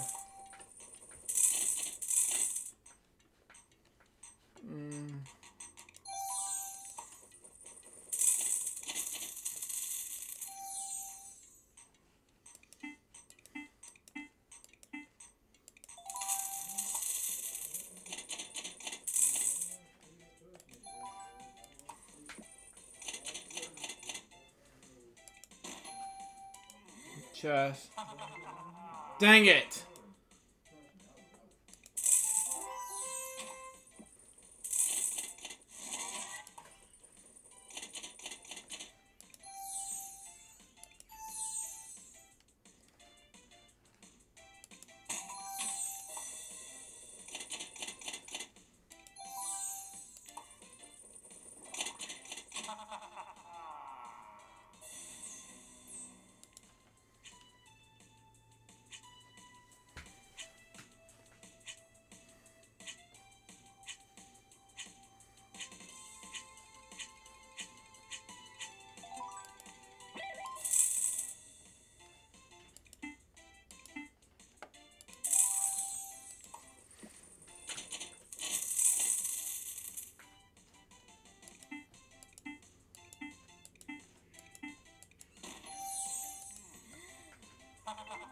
Dang it.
Game over. No perfect game. 25,000 to 638. It's fine.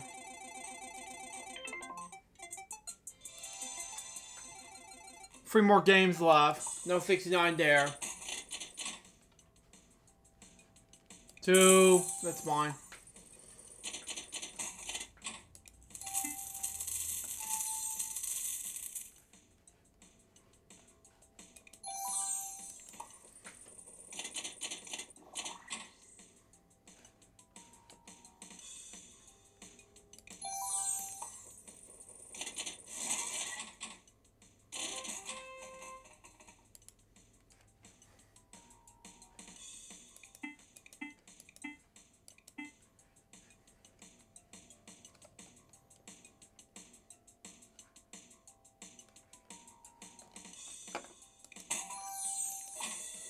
I couldn't reach from there. 9.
Got 3 more numbers left.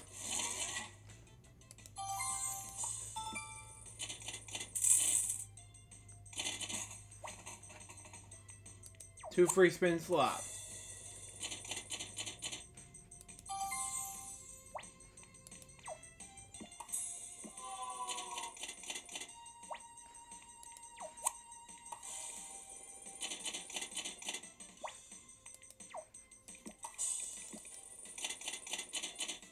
Game over.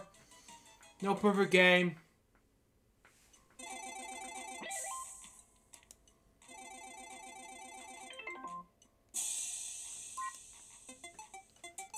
Got 2 more games left.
We're almost there to a perfect game, though.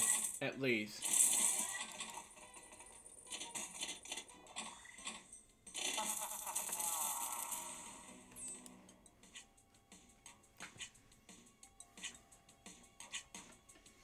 Let's try one more after this.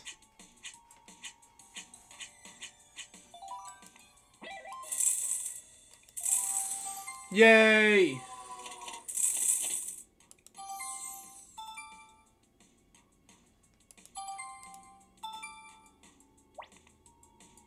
Free spins. There we go.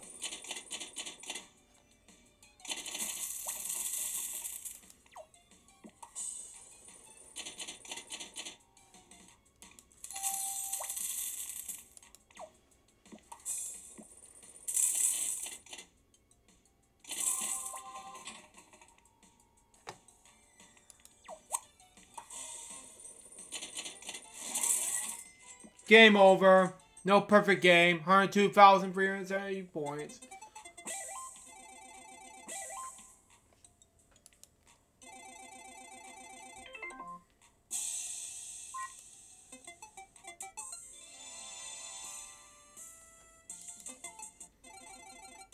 Got 69. That'll be one more game and I'll be done for this game. 13, 27, 32. 15, 69, oh my god. 69 right on the back.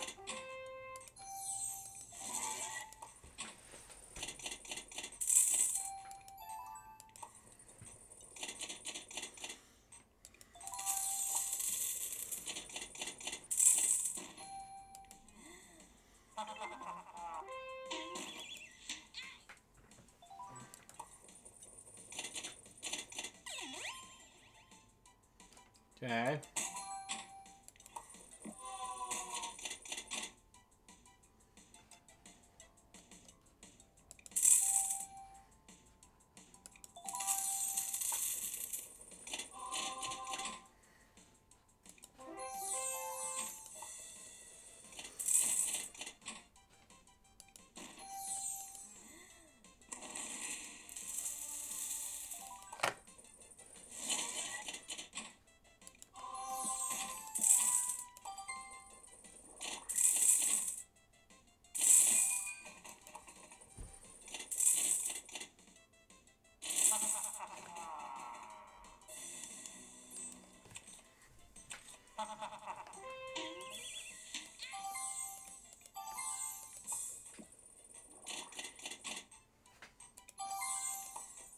There's 5 more games, 5 more slots left.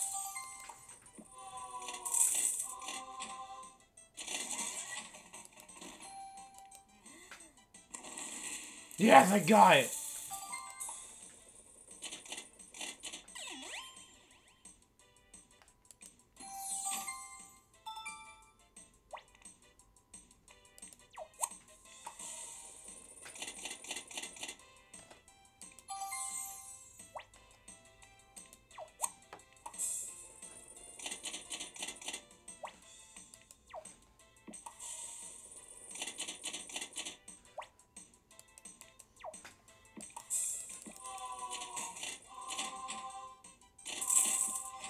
Game over. 93,430. That's not bad.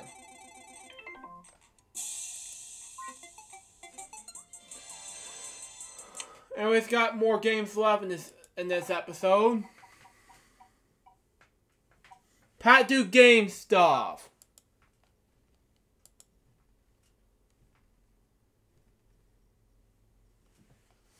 As Brian promised, he wants me to do Word Bank. So, this is all I'm going to do, Brandon, if you're watching this.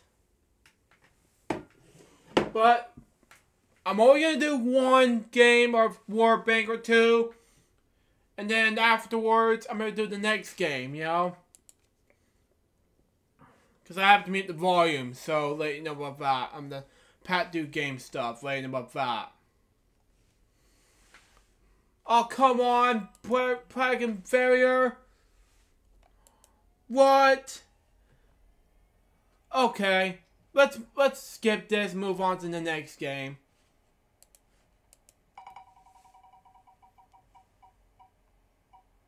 DOS games. Oh well.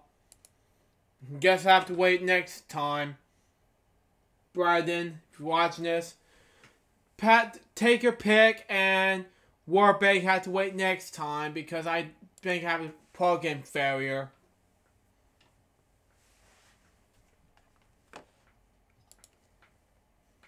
Well, boo hiss.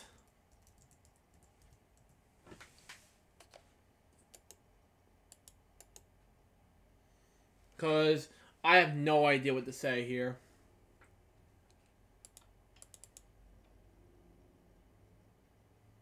Because, well, the reason I wanted to get back in you guys in this episode, my show, well, it's just that the whole thing is that I have an issue with this thing, you know, just saying. But anyways, let's move on to other games. See what we can come up with, shall we? Sorry, I have to see. You're gonna have to see my upload real quick, you know? Same.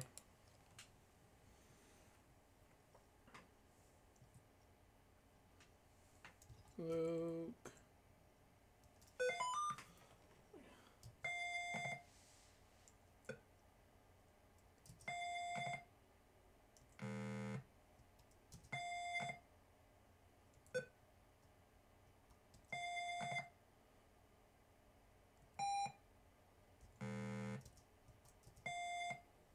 Okay, that's not quite in mine.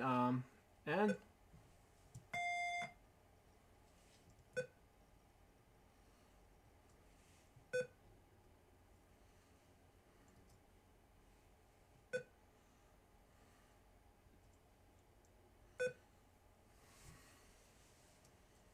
by vow and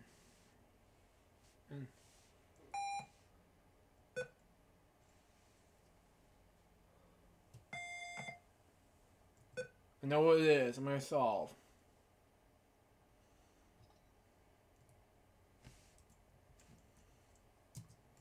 And yeah.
Okay, I'm gonna solve.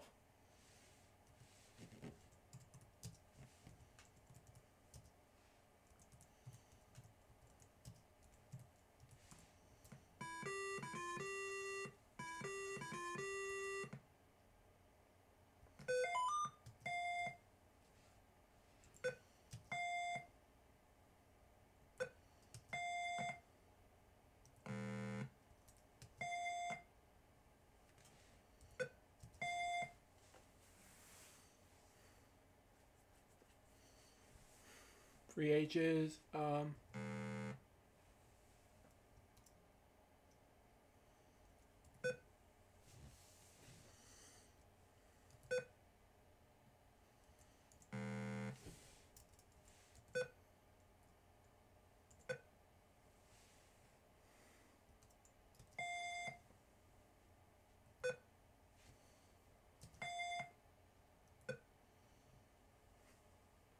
No, this is. No. Misspelled wrong.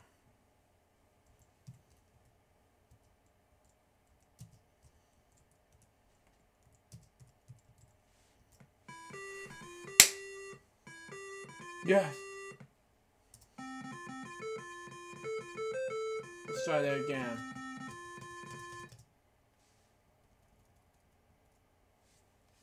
Anyways, let's sign off of this game, and we're gonna play another game. Open MU stuff. Okay. For those of you who don't know,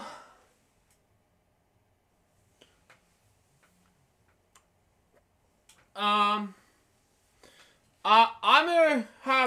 gonna play like a few Wheel of Fortune games, and we're gonna be done for the rest of the. I'm gonna be extremely done with these games, OpenMU games for the day, because I'm getting extremely tired and gonna be doing it. You know, just saying.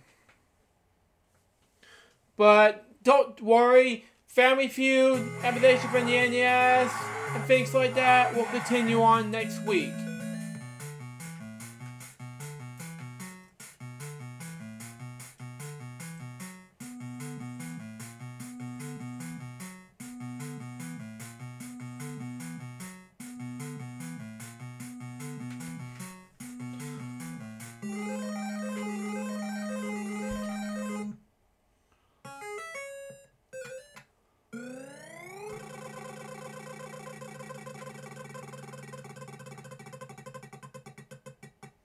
Free spin. Again! Mr. Turn, dang it.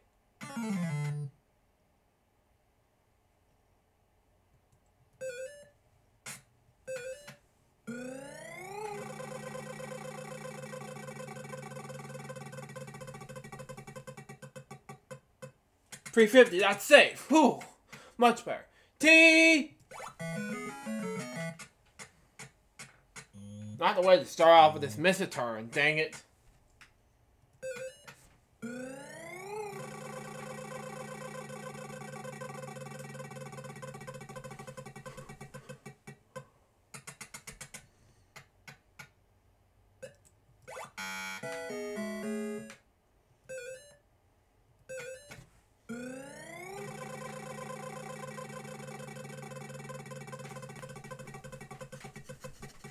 $400. And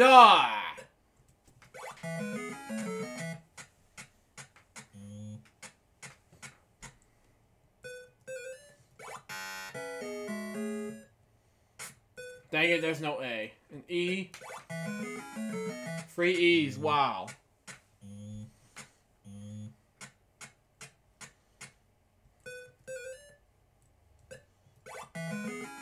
One I or two.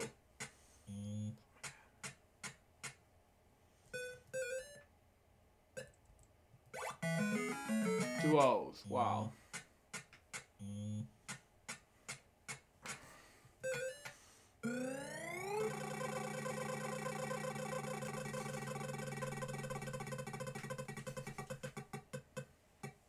$150, oh my god. An L. One L. I know what this is!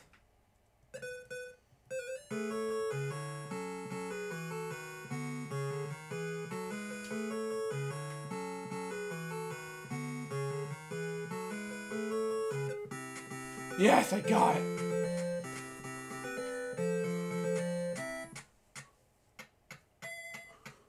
Got it.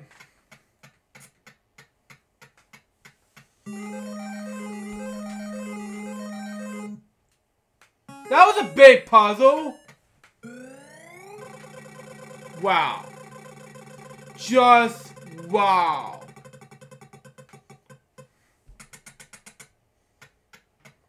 Couldn't believe it. 2 T's.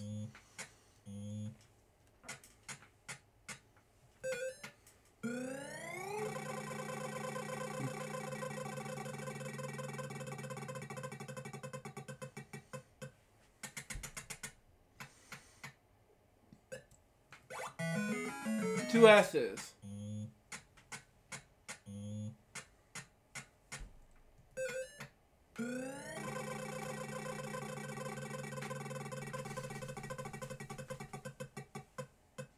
$1,000, baby. 3 R's. Wow.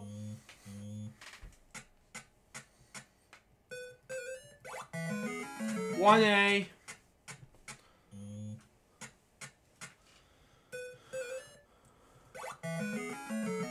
5 E's. Oh my God.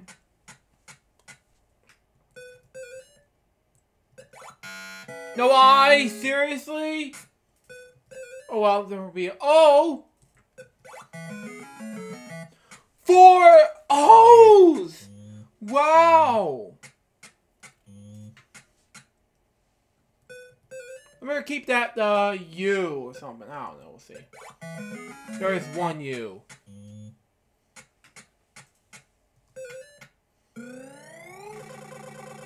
I'm gonna spin again.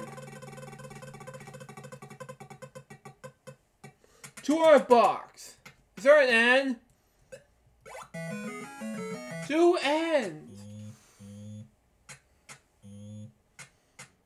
Oh, I know what this is!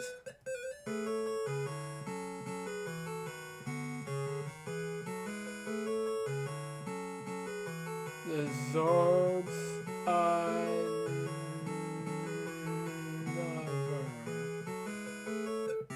Yes, I got it.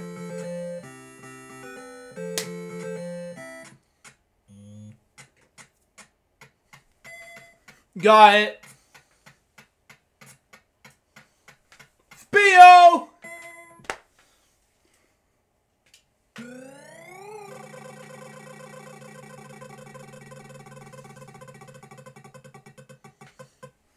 Seriously? 150 each? Oh well. 2 T's. Wow. Is it cheapy?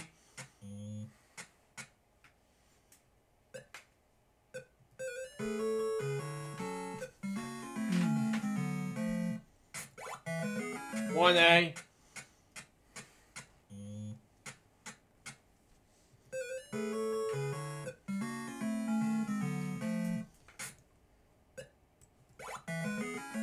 Two L's. Wow.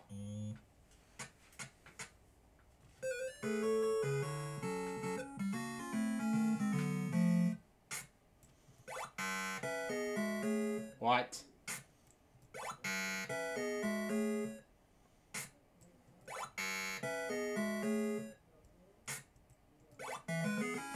Two E's. Wow.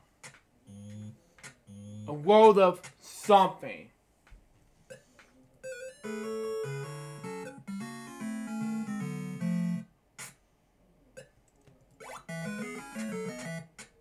Oh, I know what this is!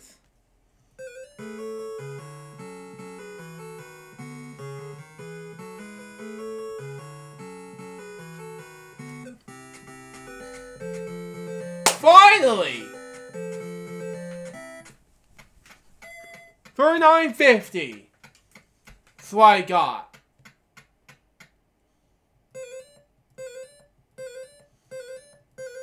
Dream vacation, as always. Oh my God. RSTONE. This is a cheapy one. Really? Really? That's all I get. Oh well. I had skipped this puzzle. I don't know what this is. Stop. And go to the next game, which is Wheel of Fortune, Family Edition. I mean, Junior Edition. So, excuse me. Sorry.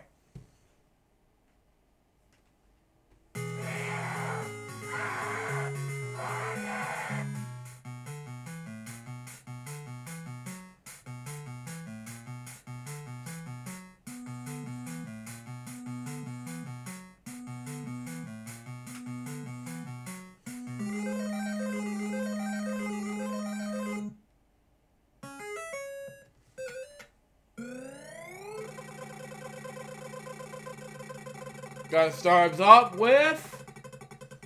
Really? Oh, okay. 350. Never mind. A T. 1 T. Sorry to hear family in the background.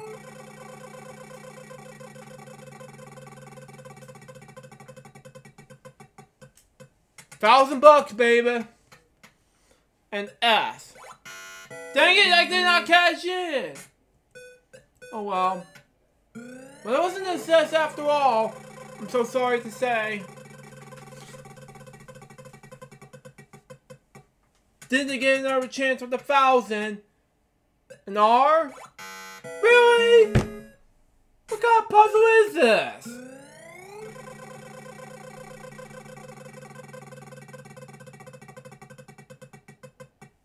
$200. 2 ends.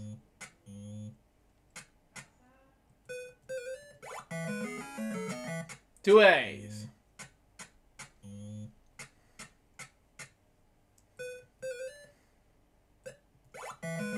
1 I. Okay, fine, just want to make sure. Buy vowel and E. There's 3 E's. Wow.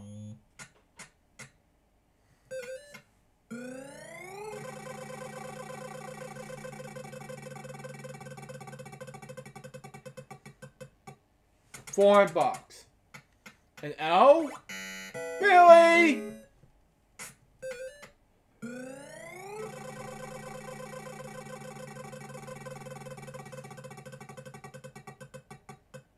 Get out bankrupt. Okay, thank you.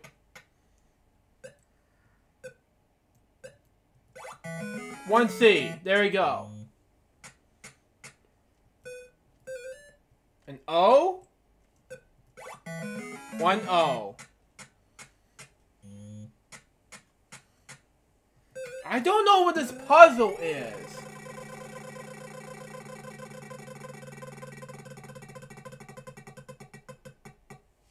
$400. It had to be a V up there. Please. Dang it.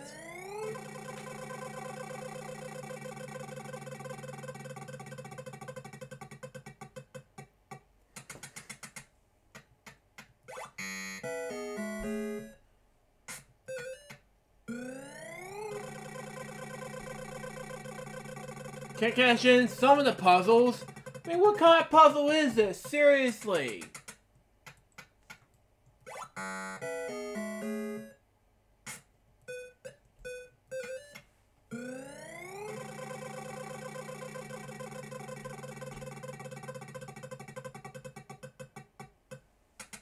$250. Now. Okay.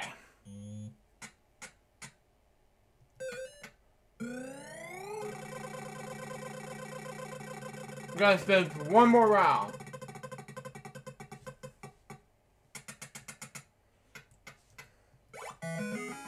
$1K.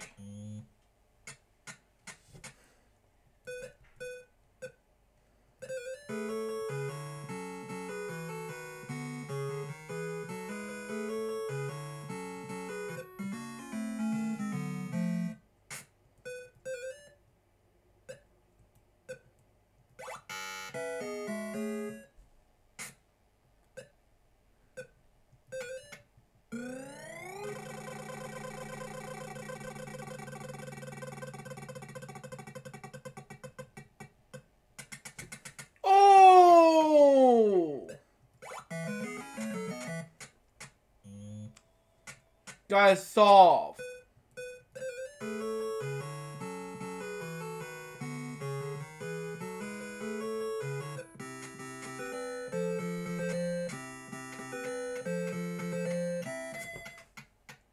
That's hard. I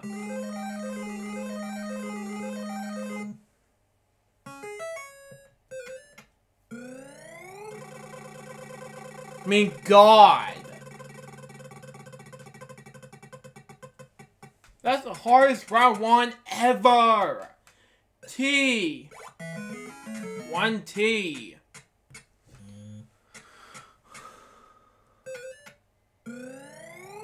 I mean, I wanted a bigger puzzle, not a cheap puzzle. God. An S. What?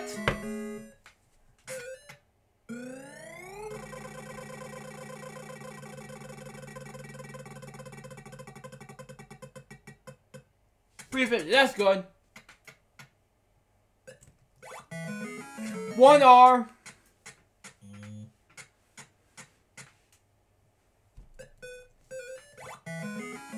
2 A's.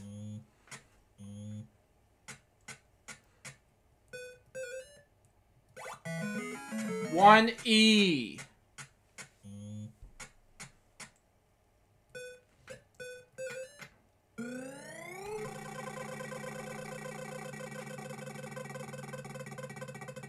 'Get out! Okay, there we go.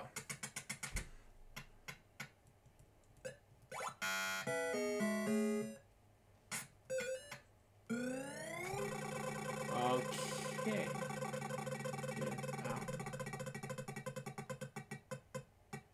$7.50. That's good. N.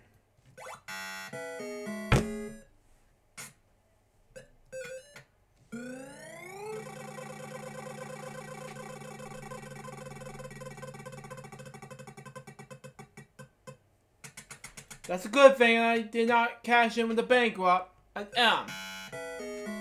Oh my god. Again with these puzzles. Seriously. What kind of puzzle is this? Good. $7.50.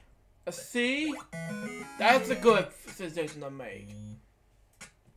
I gotta buy a vowel. An I? An O?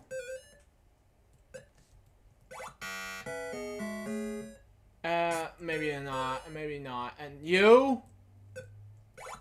Oh! I know what this is!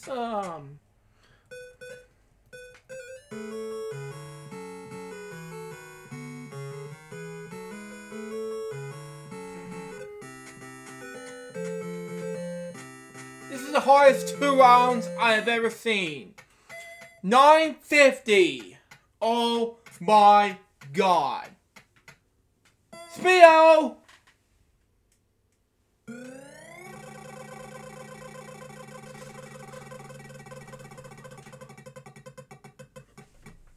$500 a piece.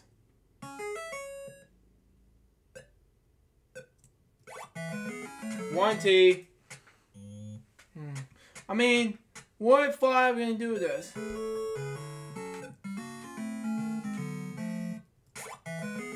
Two A's.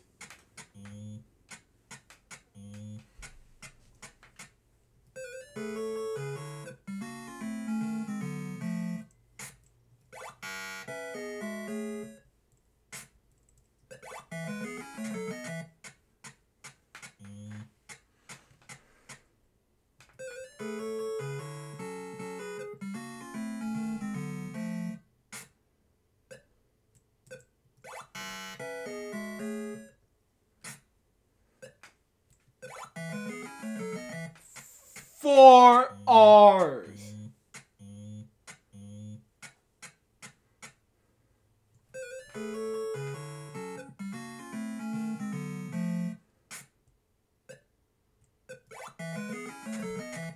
One N. Wow.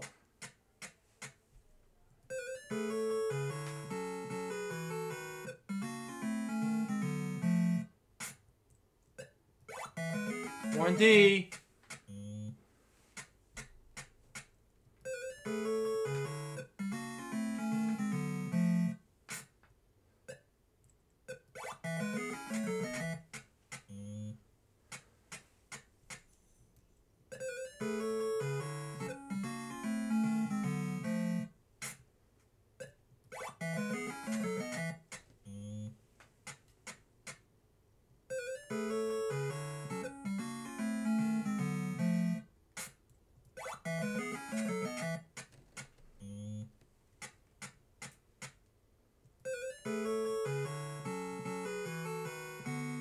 Know what this is? Don't tell me. Yes. Got it.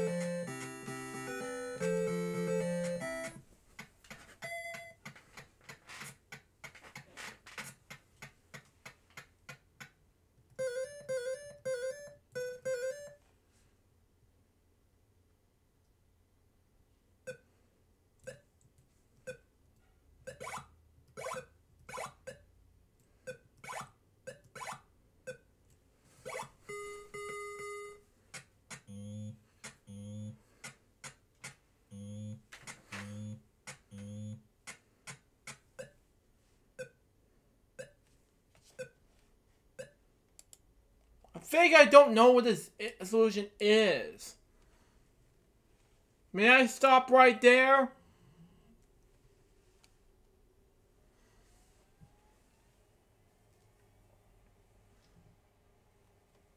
And do one more of this Wheel of Fortune game.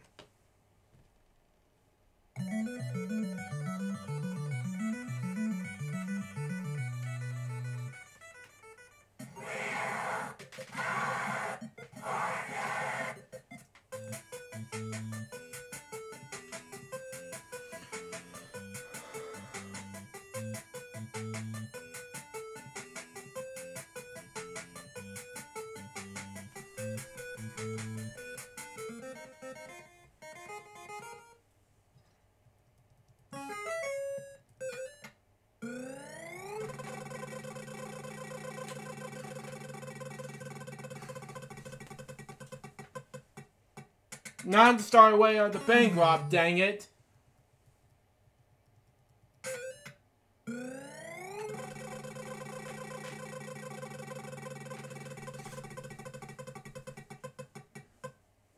$500 is a good. T. No. Free T's! Wow. I accidentally put you instead. Well, good thing I did not buy it. Put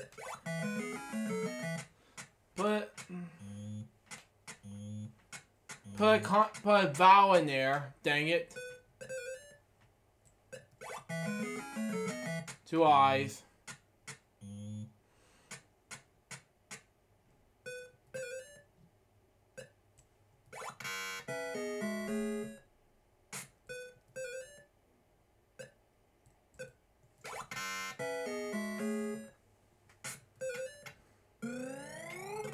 Okay. Do I have... Hey Luke, says by Mitchell Hill. Hey Mitchell, how you doing? An H.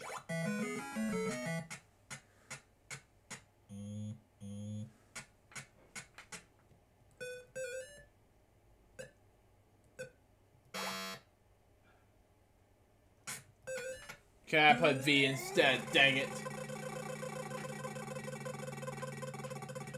Okay. Yeah. C. Okay, this is C.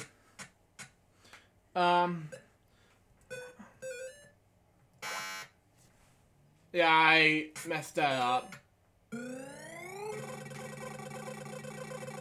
I put B and then buy a vowel, dang it. Okay, let me see. L. Yeah, it's a good thing that I buy vowels. Otherwise, I'm gonna spin the wheel. Then again, I have enough money to save. There we go. 600. An R. There's an R.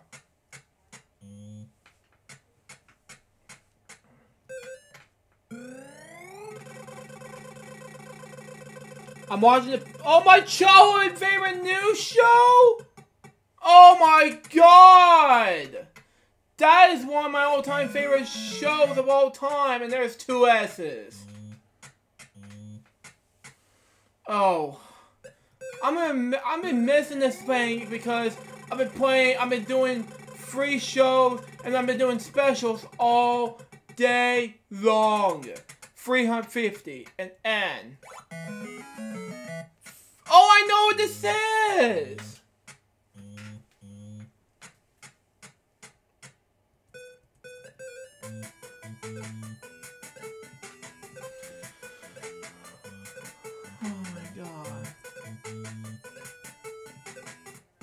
70s stretch, and I got it. Right, 300. Yes.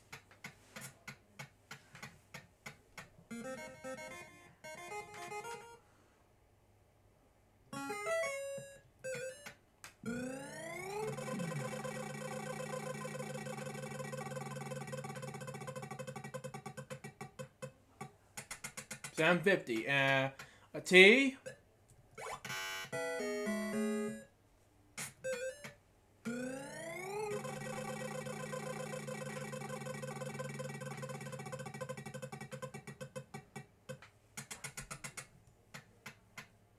An S.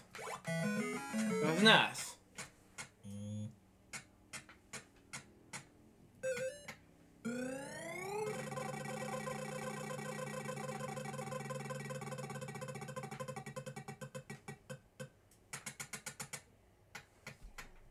An R.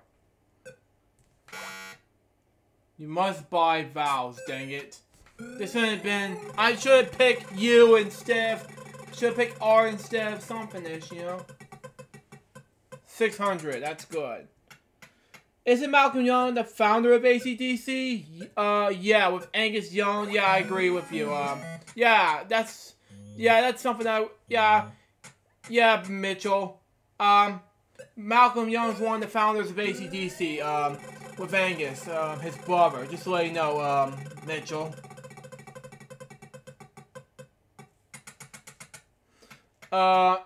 An L. Just 2 L's. 5 vowel, an A. 4 A's, wow.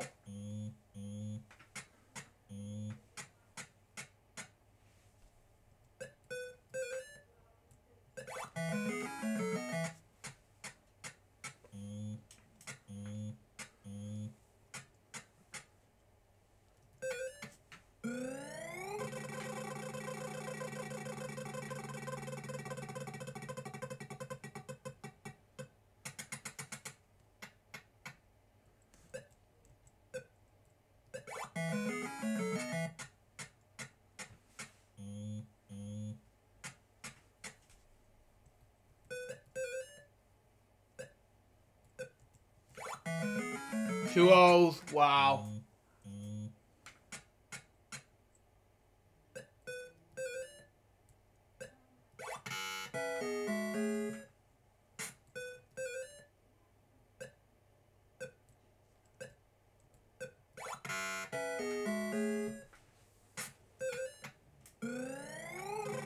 And thank God there's no U. So here we go. 700. A D? 2 D's. Wow.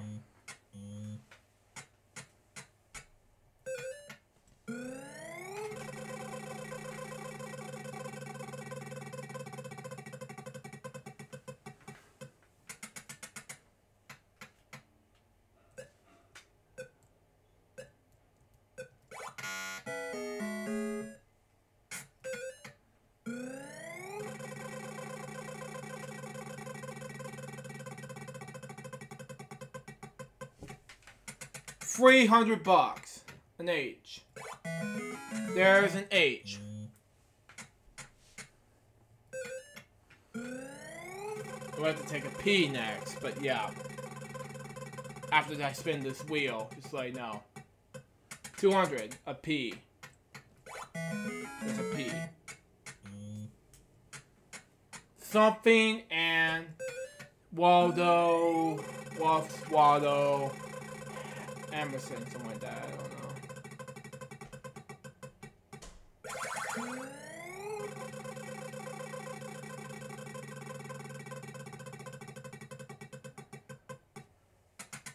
know.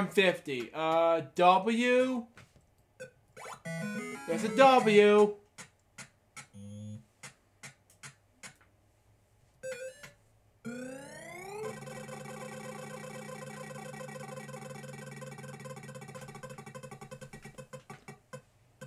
$150 again. An M. There's an M.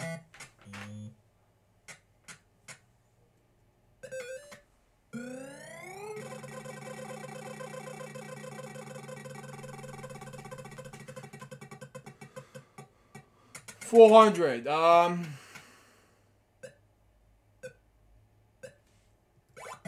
One Y. I know what this is.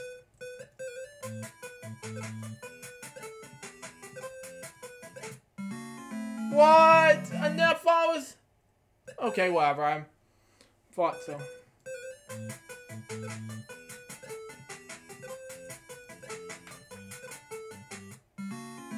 Thought it was... Oh, okay. Fine. This might be the hardest puzzle I've ever seen. Okay, fine.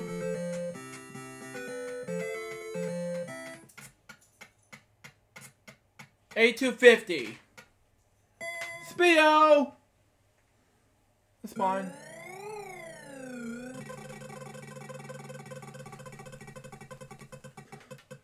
$200.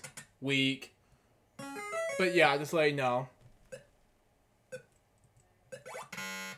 No T? What? Nice. No S? What? Okay, I accidentally pick a Q or something. I don't know. There's an R.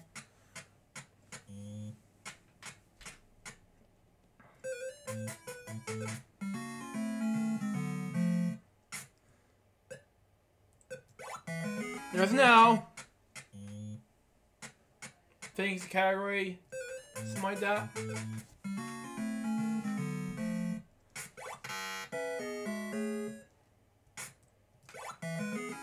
Two E's. Wow. Okay.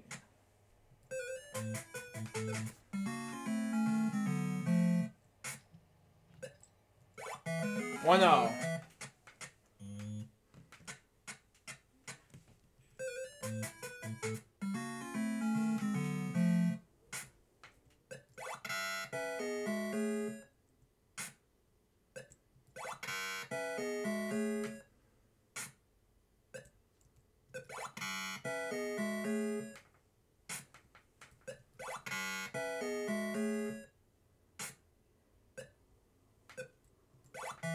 One Y. I don't know.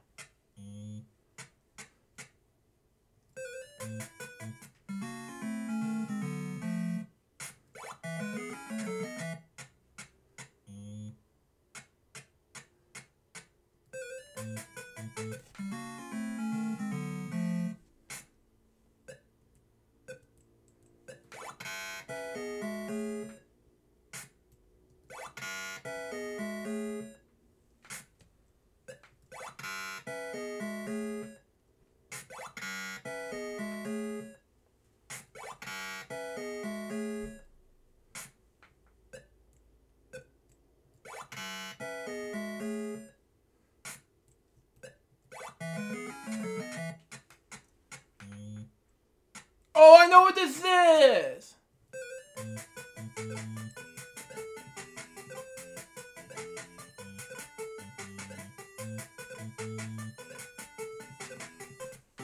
Yes!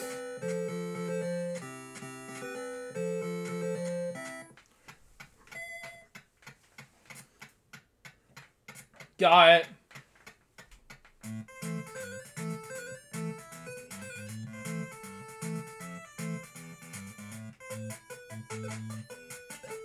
RSTLNNE.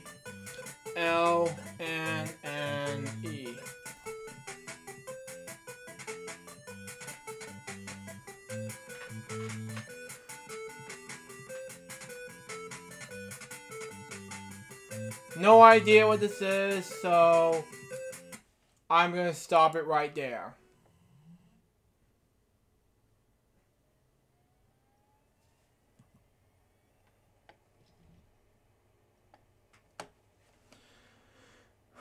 Anyways, thank you, opening review. Let's move on to the next game. Pat Say Jack Lucky Letters. Hold on one sec before we begin. Okay, there we go.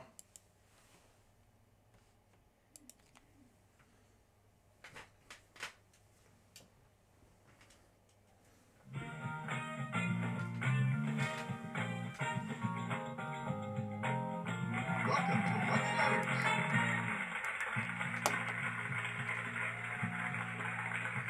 Welcome to today's Lucky Now we knew this category. Okay, fine.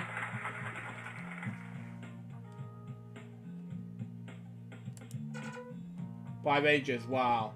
W, 3 W's. B, 4 B's. Ready? Here comes the puzzle round. Wow. That's a lot.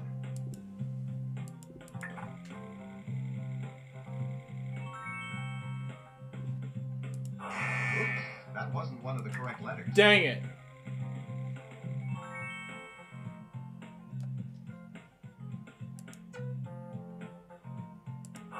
Nice try. Bad try, but nice try.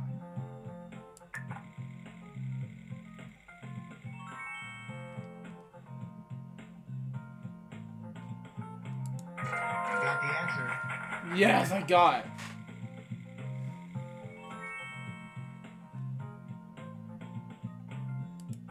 Sorry, that letter isn't in the answer.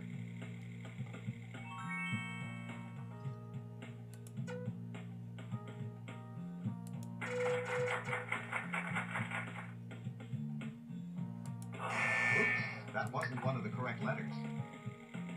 Here's a chance to double your money with the Lucky Chant. If you decide to wager, you'll have 30 seconds to... being a little cautious, huh? Well, nice try. Roar! Dang it. Oh well.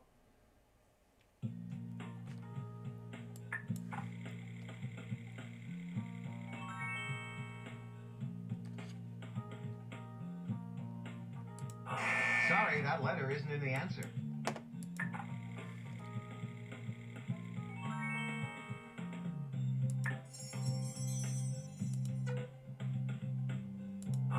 Oops, that wasn't one of the correct letters.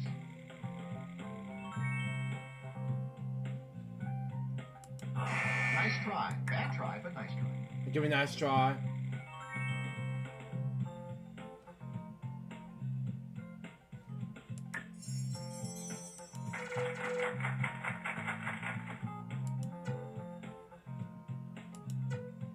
Hey, you're good.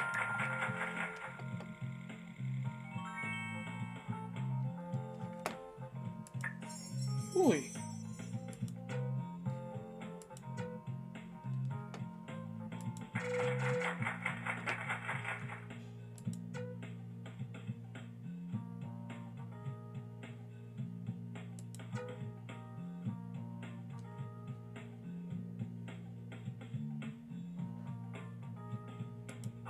Sorry, that let get ready. It's the Lucky Lightning round, and you'll need to think fast.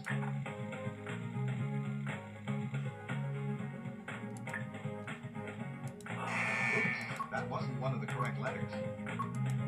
Nice try. Bad try, but nice try. Sorry, that let... Wow, good going. Oops, that wasn't one of the correct letters. Nice try. Bad try, but nice try. Sorry, that letter isn't in the answer. Oops, nice try. Sorry, that letter isn't in the answer. Oops, that wasn't one of the correct... Nice try. Bad try, but nice try. Give me a nice try. Sorry, that letter isn't in the answer. That's it.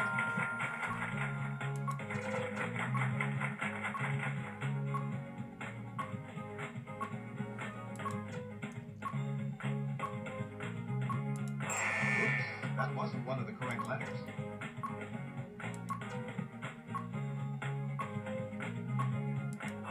Nice try. Bad try, but nice try. Sorry, that letter isn't in... Oops, that wasn't one of the correct letters.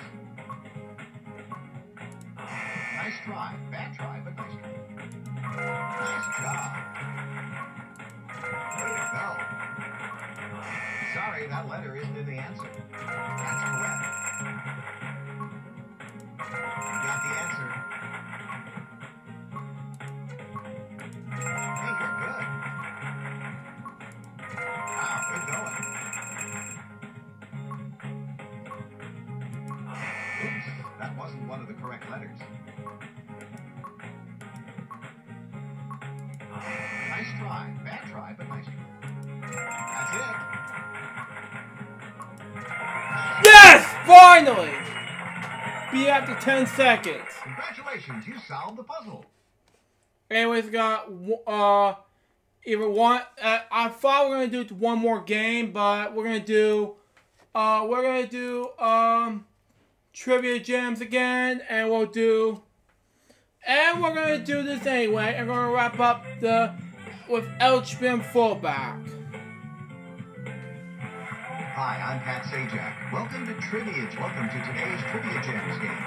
The categories for today's game are TV sitcoms, language, geography, music, sports, and bit of everything. I'm gonna go dream and go with music. Here's your first set of questions.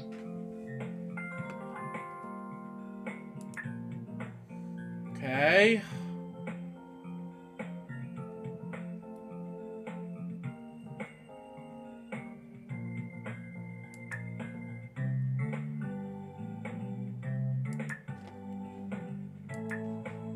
Cross your fingers, here come the answers. I mean, Nicole, dang it. 2 out of 3 is not bad. 2 out of 3 is not that bad, Pat. But still. Ready for a little brain spinning fun?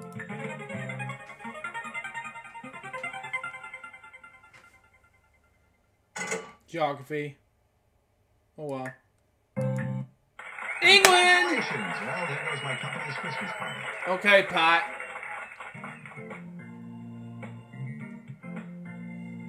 Okay, get ready. Here they come.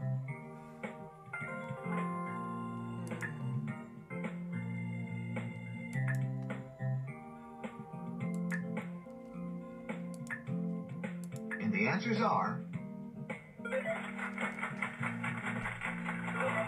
I'm gonna straw in, dang it.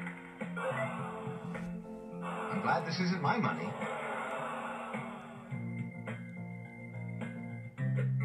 Here are the questions.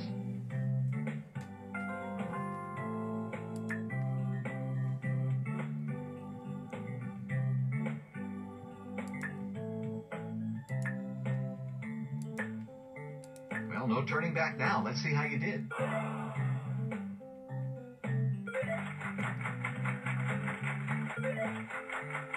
Hey, you're not cheating, are you? I'm not cheating, Pat. Still. Okay, get ready. Here they come.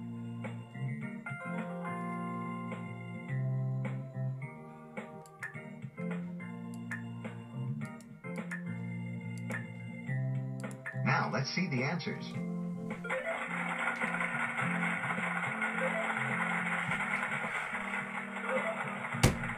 Well, you got 66.6%. Come on! Here are the questions. Oh my god. True, and more than $3, I don't know. We'll see. Okay, here's how you did. Dang it.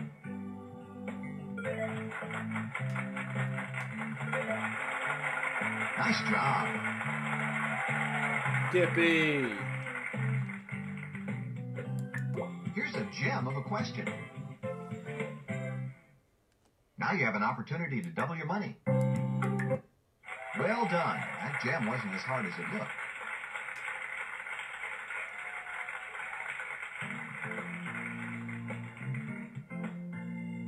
Okay, get ready. Here they come.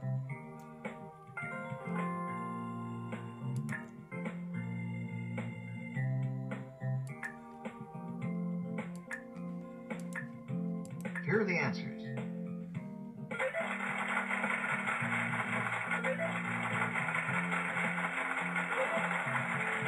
You won your wagers. Yes! Smart isn't that bad. Congratulations, you climbed to the top. Your longest streak bonus is... Your trivia IQ bonus is... And your IQ ranking for this game is... Smack! Smart. Welcome to the Power Gem bonus round.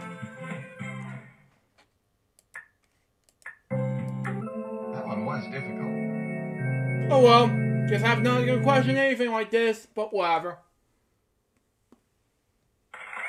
But okay, that's okay. 75, 50, it's not that bad. I'll take it. Today's champion. Thanks for playing our online game. For even more fun, I hope you'll try out the download version of Trivia Gems. The download version has lots more features, more gameplay choices, championship games, full screen display, exciting options, and free ice cream. Please click the download free trial button and give it a spin. Although I was only kidding about the ice cream. Pat! Anyways, we're going to do Elton Fullback on YouTube. And it's something we're going to do for the Thanksgiving Marathon. And we'll wrap up episode 176 with a bang. So, yeah, later with that, everyone. And, today's Elton Fullback for today, November 24th, 2017 is, as Jelvis Enterprise Incorporated has mentioned, what is my first episode is, well, your guess is as good as mine. My first episode is going to be,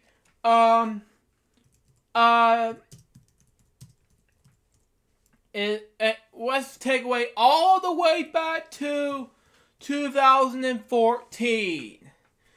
Where I started my first episode of Friday's LukeJ62895. Like, all the way up to episode 1. Let's take it from the top. From, like, that, like, all the way through.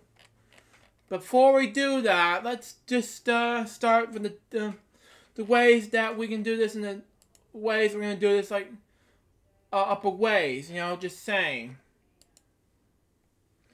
But anyways, I'm going to come right back while you guys watch Elton Fullback for the day, the 28th, the 24th, 2017, sorry, and I'll be right back. I gotta eat my dinner, and I gotta go to the bathroom really badly. So sit tight, I'll be right back.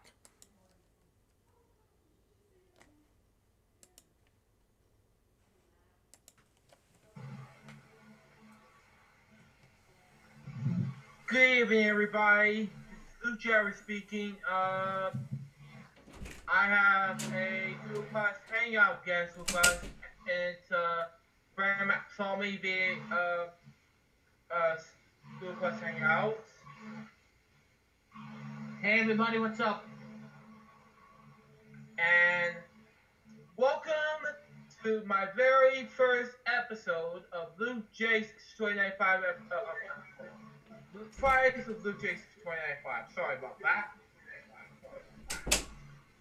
This is the show, the Stream Me Live thing show, where I'm doing about where Brandon and I get to talk about what we're going to do some things, and before he does his weekly, or after he does his live weekly vlog. I was really going to do it before his live weekly vlog, but then I'm going to do it till, I'm going to do it before, during this, before, but after, sometime today, I don't know. Well, I'm here now, so what we're going to be talking about, Lupa, on the first step of recording test. Okay, this is my recording test. I know I said about why I've been doing this before, but folks, if you guys have an opportunity for you guys out there trying to figure out what the stream thing is for LukeJ62895 YouTube channel thing is, I've been doing this for I've never done it before, and it's I've been trying to do blog TV for years, and I try to do all this. Even you streaming all that. Yeah, but until now, YouTube is the way to broadcast. Yeah, thank the Lord. But nowadays it's just YouTube. But okay, now I'm going to be talking about what I'm going to be doing on the iPad, but I'm not going to play any games, or I'm going to turn down the volume because of copyright claims. I'm going to be doing that and doing all that, and I'm just going to mute it and show you what I mean. Which is a very good idea. And I've always said about the angry video game nerd people. For all you angry video game nerd fans out there, well, they're coming out for a new movie coming out in theaters sometime in Los Angeles, California, sometime July 21st.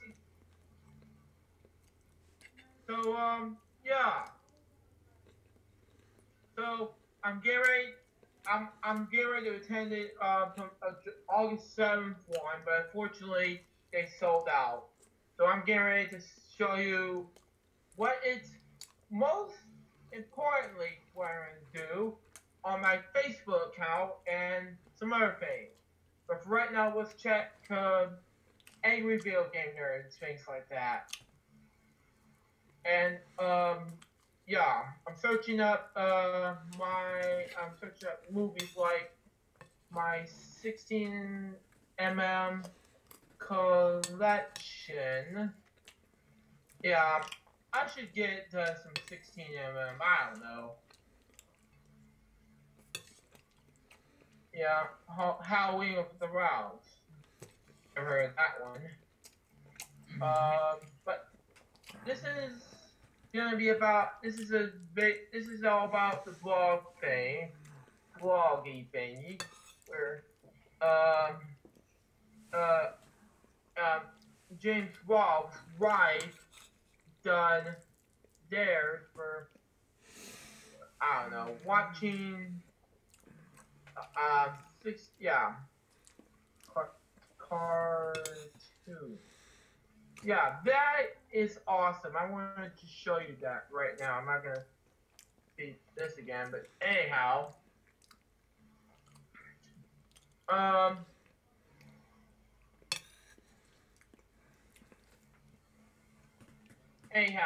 I said about this one before. Oh, here. Oh, no, not ads. No. Sorry about that, because copyright will claim me if I do all that. Yeah, I'm sorry. I'm muted. And like I said, I'm muted the thing here, and I'm not doing this right now, and I'm currently gonna do it. So yeah, here's a video.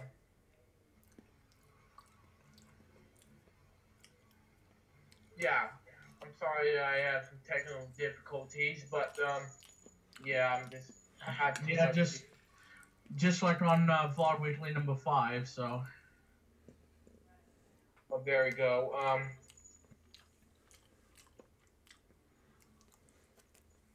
There's James Rolfe and Mike and Maddie, who done the Cowardly Lion and some other characters in the Angry Video Game Nerd thing. Just to let you all know, we have some other things besides James Rolfe and everything. And it's done with the 16mm cartoons thing. If you want to see more of that, check it out in the links in the description box. Anyway, besides that, the second thing I want to talk about is things to do for LGSP, stuff to do with my job, my stuff, things like that. Well, hopefully tomorrow is Morgan's birthday, and he's gonna be 17. Well, That's really good. Happy 17th birthday to Mo, but yeah, I'm getting ready to have that and do all this thing and some other things too, besides some live stream thing, and So, this is parts just like the original live stream stuff, like Curtis the Basis and things like that. Well, we're gonna do the same thing. So, although I said last Sunday you do a live stream, but this is a fail. That is a truly fail. You know, I have some things to do besides LGSBM and other things, like be on the computer looking at Brandon, things like that. I don't know. But, yeah. Anyway, speaking of jobs, the first thing I said what I'm going to do about is just three things. Number one, fourth category, fifth category, sixth category. I don't know. I know I said the third category before. LGSBM store money, government money, and work money. I plan on doing the fourth and fifth category, the sixth category out very soon. But, yeah, just to let you know, folks. And, yeah. And I have some things to do besides LGSBM, some things like that, like being busy on the screen sharing mode, which I have too much to explain, and some other things on YouTube and things like that. I don't know what to do. So, without further ado, I have some Fridays LukeJ62895 live streaming, but I have some things to do, and making puppets and things like that. Ubi and Keiko kind of thing. I plan on getting a Mac this year, but then I'm going to do some things for upcoming seasons. But now I'm way out of it to do a sequel called Video Picture Maker Movie 4, Goodbye Windows, Hello Mac. That's coming soon to LGSBM. Yeah, with it, you're going to be using some video editing software on the Mac. Yep. Although I'm going to do an unboxing video for the iMac very soon, and some first features of it. Well, for anyway, for those of you, the unboxing video of the iMac on my side will probably be coming in 2015, probably March or April.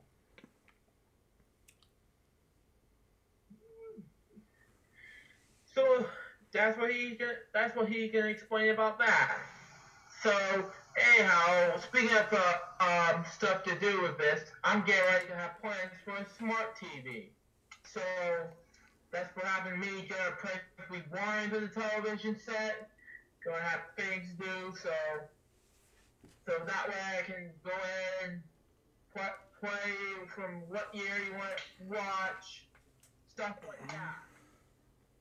It's been 5 more minutes left before the stream is over. My nose rubbing in the live stream. Anyway, yeah.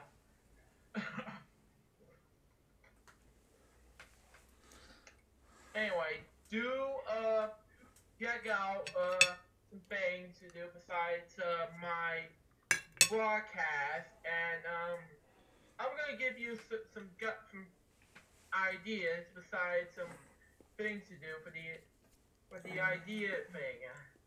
I won't tell you more info about my LukeJ62895 YouTube channel about my 20 besides that LukeJ62895 thing. I'll give you a new logo as soon as possible. Right now, I'm currently at the LukeJ62895 logo 2065 thing. So, yeah. I'm gonna let you know, folks. I have things to do for Fridays with LukeJ62895. I have a Monday off, so yeah, Monday's off, but we'll get work one day a week or two. Well, I don't know, but I'll be having work at least or the end of the summer. Just for spending for some things like Brand Maxomi's month stuff, my vacation, my shopping, stuff like that. And he appreciates that. Yes, I do. And he's my buddy. Yep. So, that's my updates, and speaking of updates, we're gonna do some things for my YouTube channel and things like that. Well, I have no idea what the first project going to be on my LukeJ62895 YouTube channel, but this is coming soon, and we're gonna do it frankly more often in these projects, just like in the movies. But yeah. Same thing here to my very own YouTube channel services. And I may create most of the projects just like how the Breeze did his, for his gameplays. But I'm gonna do I did the same thing, but unfortunately Nintendo owns it. I didn't do it like that at all. So I gave Nintendo no right for all this LGBM gameplays. Yeah, maybe agree. So, do you have any suggestions on what the schools and based on things like that, merchandise of LGBM want me to do?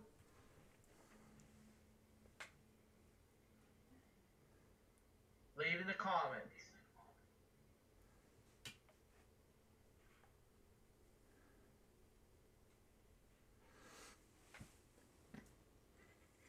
For more information. So, that about wraps up for me for Fridays with LukeJ62895. And I want to thank my friend Brian McSalmy, aka Brad2589, for all this awesomeness. Anytime, everybody, anytime. And I'll see you all sometime, I don't know when exactly, on June 20th. I don't know what time yet. But then, until next time, this is Luke James, aka LukeJ62895, and Brandon McSalmy saying goodbye, peace out, later to you. I'll see you guys on another video, which is on YouTube. I don't know exactly. I may upload more for Daily Motions for Matt Nealer News Hour, but yeah, okay. See you around. Peace out, later to you. Bye, everybody. That will happen anytime now. Anyways, that wraps up today's episode of Fridays with LukeJ62895 for today, November 24th, 2017. Stay tuned for the next one, which is going to be Welcome December. But until next time, this is LukeJ62895 saying goodbye, peace out, baby. We got more to be with you guys very soon. But until then, the Jeff War saying out. See ya.